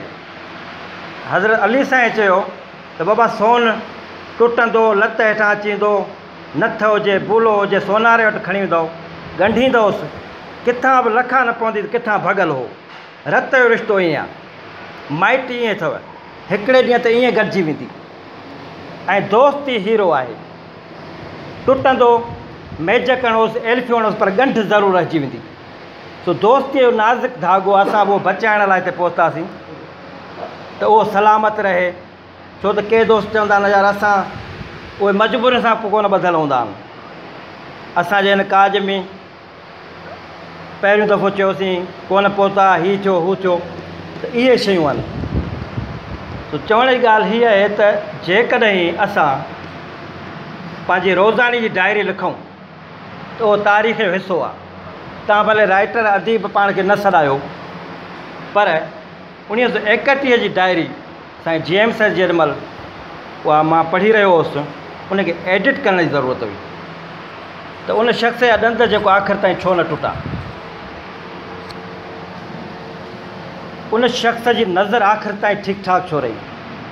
उन में असांखे इहे पियूं मिलनि आम जेके तव्हां चओ त भई अदीब जूं लिखणियूं त भले उन में न हुजनि, आर्टिकल न हुजे, पर हुन मां इहा ख़बर पए त उहो माण्हू रोज़मर्रा जो सुबुह जो उथंदो हो त ॾंदड़ छा जो ॾींदो हो, ॾंदड़ कीअं ॾींदो हो, पहिरीं छा खाईंदो हो, पाणी पीअंदो हो या को खाधो खाईंदो हो। इहे सॼो तारीख़ जो हिसो हिसो थी वञनि ऐं ईअं ई माण्हू पंहिंजी तरबियत थो करे पंहिंजे औलाद जी। अॼु असां जंहिं कहतल रिजाल में रहूं पिया, असांजे औलाद जो औलाद जॾहिं उन्हनि खे इहे ख़ासारनि जी ख़बर कोन हूंदी। हीअ तव्हांजे मथां सरदार मीर पीर उहे उन्हनि जी आलू माना जहिड़ो करो, तव्हां उहे डायरियूं लिखंदव त हुनखे ख़बर पवंदी, हुनखे रस्तो मिलंदो त असांजा बाबा वारा कीअं गुज़ारींदा हुआ, असांखे हिन दुनिया में कीअं रहणो आहे। असां वटि त ईअं आहे त इहो शाइर माना उहो शाह या सैयद हूंदो, बाक़ी शाइर आहे कोन।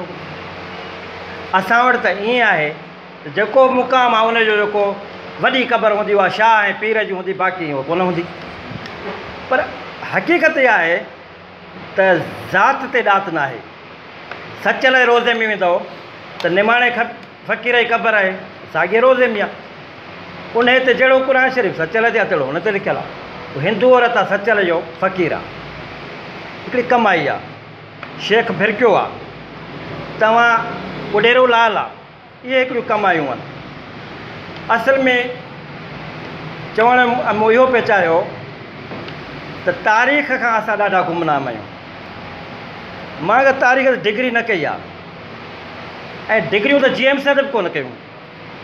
सन जे किनारे ते हिकिड़े तमामु गैर तरक़ी याफ़्ता ॻोठड़े में मूड़े ते वेही बाल पेन खणी हुन दुनिया खे झंझोड़ियो ऐं दुनिया जी यूनिवर्सिटियुनि चयो डिग्री तोखे असीं था ॾियूं। हुन चयो मूंखे इहा PhD डिग्रियूं न खपनि। त डिग्रियूं त ईअं मिलंदियूं आहिनि। चवण जो मक़सदु आहे त जेॾीमहिल सकरंड वेझो हिकिड़ो माग चांहूअ जो दड़ो, जीअं दोस्तनि ॻाल्हि कई त सिंधू सभ्यता केतिरी क़दीम आहे, त मोहन जे दड़े ते असांखे फ़ख़ुरु आहे। त हिकिड़ा आर्कालॉजिस्ट हुआ, हिकिड़ा सियाह, मिस्टर मेकी, NG मुजुमदार, बंगाली, जीअं असांखे मोहन जो दड़ो ॻोल्हे ॾिनो ऐं असां झांगारा बाजारा वटि क़तलु करे छॾियोसीं। उन बंगाली असांखे मोहन जो दड़ो ॻोल्हे ॾिनो। उन बंगाली NG मुजुमदार चांहूअ जो दड़ो दरियाफ़त कयो। 1927 में उन्होंने दरियाफ़त कयो। चांहूअ जे दड़े जी खोटाई थी, 3 हिसा खोटाई करे ऐं हुननि मोहन जे दड़े जूं साॻियूं शयूं हथु कयूं। त मोहन जो दड़ो त आहे उहो दौर त हिते आहे, पर हिकिड़ो चांहूअ जे दड़े खां हिकिड़ो चोथों दौर पियो हेठि अचे ऐं पाणी अची वियो ऐं उहो खोटाई न थी सघियो। उहा खोटाई अध में रहिजी वई। 36 में 37 में इहो चांहूअ जे दड़े जी खोटाई थी।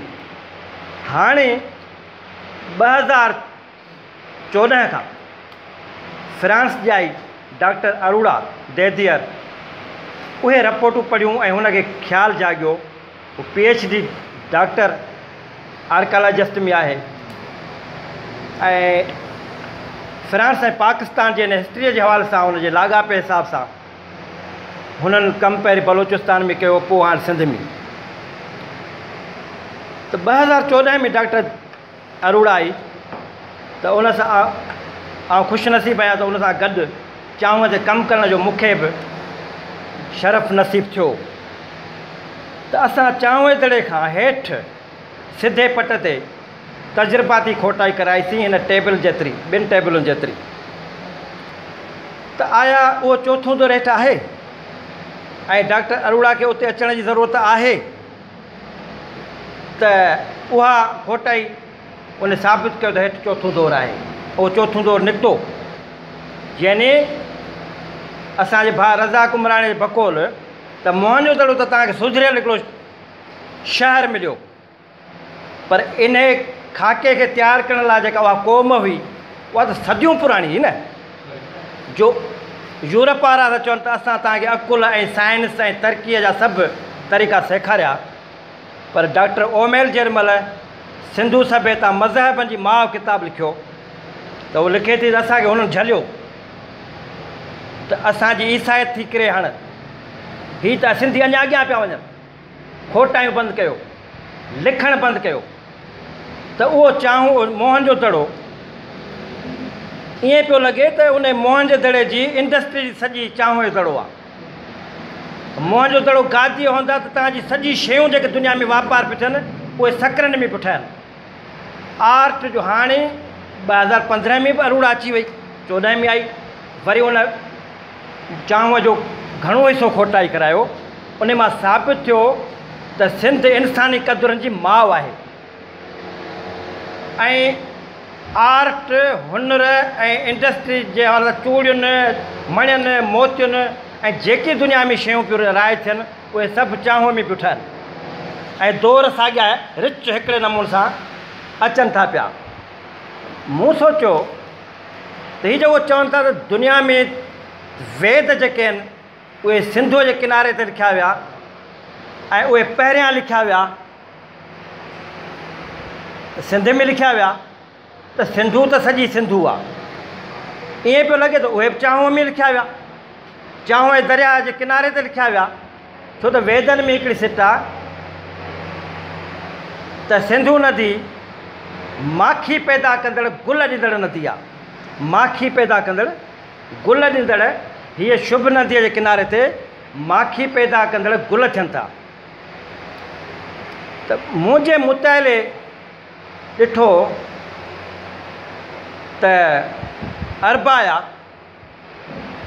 त अरबन चयो त ब्राह्मणाबाद खां पोइ असां जॾहिं सेवण पिया वञूं, इहो सोणी मियार वारो दरिया वठियो पिया वञनि, सावंदी ढंढ थी अचे सकरनि में, त उन ढंढ ते असांखे अजीब ग़रीब गुल था मिलनि ऐं मौसम तमामु हसीन थी मिले ऐं माखी पैदा कंदड़ गुल था मिलनि।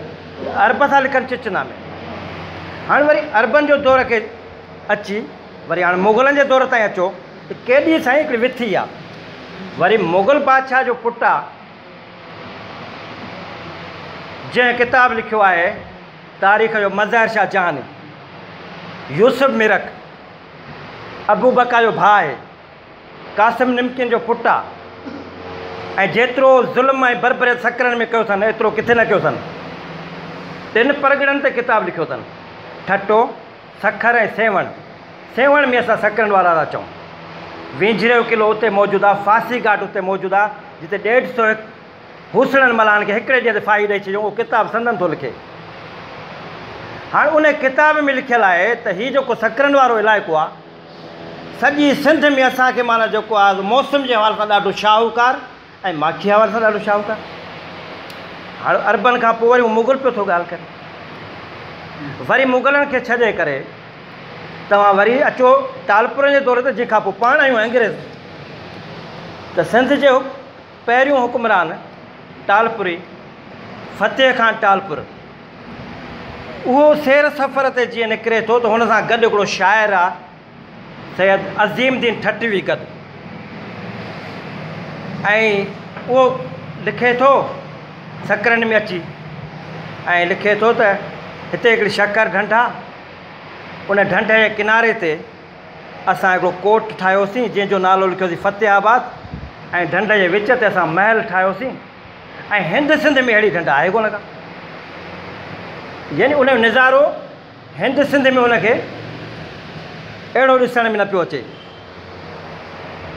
ऐं माखी जेकी आहे असांजा अॼु बि लोक चवनि था त असांजे मिठनि तामनि में उहा खंड जे बजाए माखी सकरनि में आम जाम पवंदी, पर हिन वक़्तु बि सकरनि माखी जो मर्कज़ आहे। त मूं इहे कड़ियूं मिलाए मुंहिंजो उहो जेको चांहूअ जो दड़ो आहे जंहिं लाइ डॉक्टर अरोड़ा थी चए त सिंधू तहज़ीब जेकी सिंधू माथर आहे उन जे मुहबतुनि ऐं इंसानी क़दुरनि जी माउ आहे इहा धरती, इहो जेको बंदरगाह आहे ऐं सिंधू दरिया उन किनारे ते थो वहे ऐं आर्टिस्टनि जो शहरु आहे। हसीन आर्ट ठाहिया था वञनि, हसीन शयूं ठाहियूं थियूं वञनि, त लाज़िम आहे जिते आर्ट थिए थी, जिते पनू ठहे थो, जिते लिखतूं थियनि थियूं, जिते माखीअ जो शहरु सॼो थो वञे ऐं वेदनि में आहे त हिन शुभ नदीअ जे किनारे ते माखी पैदा करे गुल था थियनि। ईअं त न आहे त वेद लिखिया ई हिते विया। इहो आर्टिकल मुंहिंजो तख़यल रिसाले में पहिरीं किस्त आई आहे, ॿियो ईंदो। चवण जो मक़सदु त जेकॾहिं सिंध जा माण्हू पंहिंजे ॻोठनि खां तारीख़ शुरू कनि, पंहिंजे ॻोठ ते थोरो माना हुनजी रिसर्च कनि, पंहिंजे ॻोठ जी रुगो हिकिड़ी कहाणी लिखनि, त आउं सम्झां सिंध जी सही पई तारीख़ सही करे सघिजे थी। असीं त 7 ख़बरूं ॾिसूं था त उन्हनि खे बि था चयूं सतियूं जतियूं, बीबियूं सगोरियूं। बाबा इहो सती जती असां इस्लामिक खरी कोन्हे को, इहा त हिंदू रस्म आहे, क़दीम सिंधी रस्म आहे। सती जती उहा औरत जंहिंजो मङीदो जंग में अके में मरी थो पए त हुनजी रस्म आहे त उहा औरत तोड़े कुंवारी आहे, हुनखे मिलियल आहे, पर सिंगार जी हुनखे पाण सां सती जती थियणो साइड ॾियणो आहे। इहा हाणे हिंदुस्तान में कुझु साल अॻु असेंबली में ठाराह पास कयो अथनि त हाणे रस्म बंदि कयो। दुनिया जो वॾे में वॾो सियाह सफ़रनामो लिखंदड़ इब्न बतूता छा थो चए त हिंदुस्तान में जॾहिं महिल आउं हिकिड़े ॻोठ मां गुज़रियुसि त उते को सतियूं जतियूं थियणियूं हुयूं। त मूं चयो राति तरसां सुबुह जो ॾिसां त सती जती छा आहे कीअं था कनि जे हिंदू धर्म जा माण्हू हुआ सुबुह जो उन्हनि छोकिरियुनि खे भलनि घोड़नि ते सिंगारे विहारियूं हिकिड़नि हथनि में नारेल ॿियनि हथनि में आरसी ॻोठ जे विचां उहे सरगस कंदियूं दोल दहमाननि सां कंहिं वणनि जे झुगटे ताईं वठी आयासीं जंहिं ॻोठ मां गुज़रनि पियूं घिटियुनि मां त पासनि खां ॾिसंदड़ माण्हू चवनि पिया बाबा वारनि खे बि सलाम ॾिजो अम्मा वारनि खे बि सलाम ॾिजो पर हाणे हू सतियूं जतियूं थियणियूं आहिनि हू आरसीअ में मुंहुं पियो ॾिसनि ऐं नारेल उछलाए माण्हुनि खे पियो वणनि ईअं चई त असां हिकिड़े झुगटे में वणनि जे में वियासीं जिते हिकिड़ो तलाउ हो जंहिंखे के माण्हू कपिड़ो टंगियो बीठा हुआ हिकिड़े पासे आड़ा हो जंहिं पासे आड़ा मची रहियो हो उन पासे टीहारो खनि मुड़ुस वरी थुला बुंड बि खयो कुलनि ते बीठा हुआ छोकिरियूं लथियूं उन तलाउ जे पासे वयूं वेतियूं तड़कियूं ॿिया कपिड़ा मटे आयूं जंहिं पासे बाहि पे ॿरी ऐं माण्हू चादर तणियो बीठा उन मां सट ॾेई उन छोकिरियुनि चयो त हा असांखे ख़बर आहे त हिन पासे अड़ा असां डेजारियूं छा था ईअं चई हुन पंहिंजो पाण वञी छॾियो बाहि में जेके बुंड खयो वेठा उन बुंड उन मथां छॾिया इहे बुंड उन लाइ त साह पिरी आहे मथां वारी छोकिरी जंप इब्न बतूता लिखियो त आउं घोड़े तां किरी पियुसि फ़ौक़ो वञी कयुमि मूंखे अलाए छा मुंहिंजे मथे ते पाणी न अथऊं चयो बाबा हीअ असांजी रस्म आहे त इहे जेके असांजा तारीख़ में जेके ॻाल्हियूं टिड़ियूं पखड़ियूं पियूं आहिनि उन्हनि ते तहक़ीक़ जी ज़रूरत आहे तव्हां पंहिंजे ॻोठ में पुराणा क़ब्रिस्तान आहिनि या पुराणा माग आहिनि जीअं तव्हां ॿुधो आहे उहो बि तव्हां पंहिंजे डायरी में लिखंदव इहो तव्हां सिंध जे तारीख़ खे सहेड़ियो था बहरहाल हिते मूंखे अची ॾाढी ख़ुशी थी असांजे ख़्यालु सिंधीअ ते ऐं ख़्याल जो आउं वरी बि ठोराए थो आहियां जंहिं पंहिंजे मोहबतुनि सां साजन राहू असांजी पंहिंजी मोहबत सां असांजे बादल जमालिया असांजे रज़ाका ॿिया असांजा दोस्त आहियो तव्हां उन सभिनि जो आउं अहसानमंद आहियां सिर्फ़ु हक़ीक़त इहा आहे त असां एम कमल असांजे सिंधी गज़ल जो वॾो शाइर हो उन चयो त हाणे असांजूं ख़्वाहिशूं नंढियूं थी वियूं आहिनि हाणे मुंहिंजूं ख़्वाहिशूं नंढियूं थी वियूं आहिनि छो त ॿार मुंहिंजा हाणे वॾा थी विया सो अॻे असां अकेला हूंदा हुआसीं पोइ हर कंहिंजो झंडो कुल्हे ते हूंदो हो रज़ाक साहिबु ऐं किथे फुटपाथ ते सुम्ही रहियासीं हाणे नंढड़ा नंढड़ा ॿार वरी उहे वॾा थिया आहिनि कंहिंजे चोले लाइ सोचणो थो पए कंहिंजे कलम लाइ सोचणो थो पए त माशाल्लाह उहो मुंहिंजो हिकिड़ो नंढो आहे उन खे आहे दिलि में सोराख़ 13 सालनि जो आहे हाणे उहो पोइ आउं कोशिशि कंदो आहियां आउं माना इहो ॾाढो सुस्तु आहियां ॿाहिरि निकिरण जो न त अॼुकल्ह ट्रेंड इहो आहे त जेको निकितो हो वॾो शाइर आहे खोड़ अहिड़ा ताज जो सकरनि में हूंदो हो लेक्चरार हूंदो हो केरु खंघंदो ई कोन हो माशाल्लाह साईं जी अंग्रेज़ी त एतिरी कोन हुई पर जंहिं सोसाइटी में वियो त उहो जेके अंग्रेज़दान पाण खे सॼी उन ते भावी आहे सोसाइटियूं बि कॾहिं कंहिंखे खणंदियूं आहिनि न सो हीअ हिननि जो कमाल आहे त न को मीडिया ते आहिनि न को अहिड़ी सोसाइटीअ में आहिनि इहो ख़्याल जो पंहिंजे ॾात जो ॾांहुं ऐं ढंग आहे जंहिं असां तव्हां सभिनि खे माखीअ मखियुनि वांगुरु गॾु कयो आहे हक़ मौजूदु सदा मौजूदु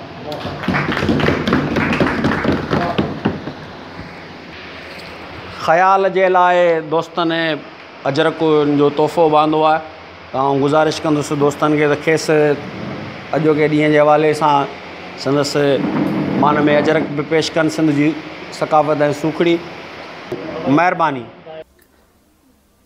सामाईन सिंधी अदबी संगत न्यू सईदाबाद पारां नई टही जे क़ौमी शाइर ख़्याल सिंधीअ सां रचायल कचहरी जी मुकमिल कार्रवाई सिर्फ़ radio voice of Sindh London पारां पेश कई वई उमेद त ही क़ौमी सुजागी वारो प्रोग्राम अव्हां खे पसंदि आयो हूंदो असांजी कोशिशि आहे त सिंध समेत दुनिया जी ॻोल्हे ते जिते बि सिंधियत जी जोत जाॻाइण लाइ जेके बि प्रोग्राम थियनि था उहे असांखे मोकिलियो जीअं तव्हांजो आवाज़ असां radio voice of Sindh London पारां नशर कयूं ऐं सिंध जे इल्मु अदब तालीम ऐं शानदार माज़ी जी तारीख़ बाबति मालूमात समूरे सिंधियुनि ताईं पहुचायूं radio voice of Sindh London सिंधियत जो आवाज़ु आहे ऐं हिन आवाज़ खे असीं सभु सिंध दोस्त ऐं सिंध जा आशिक़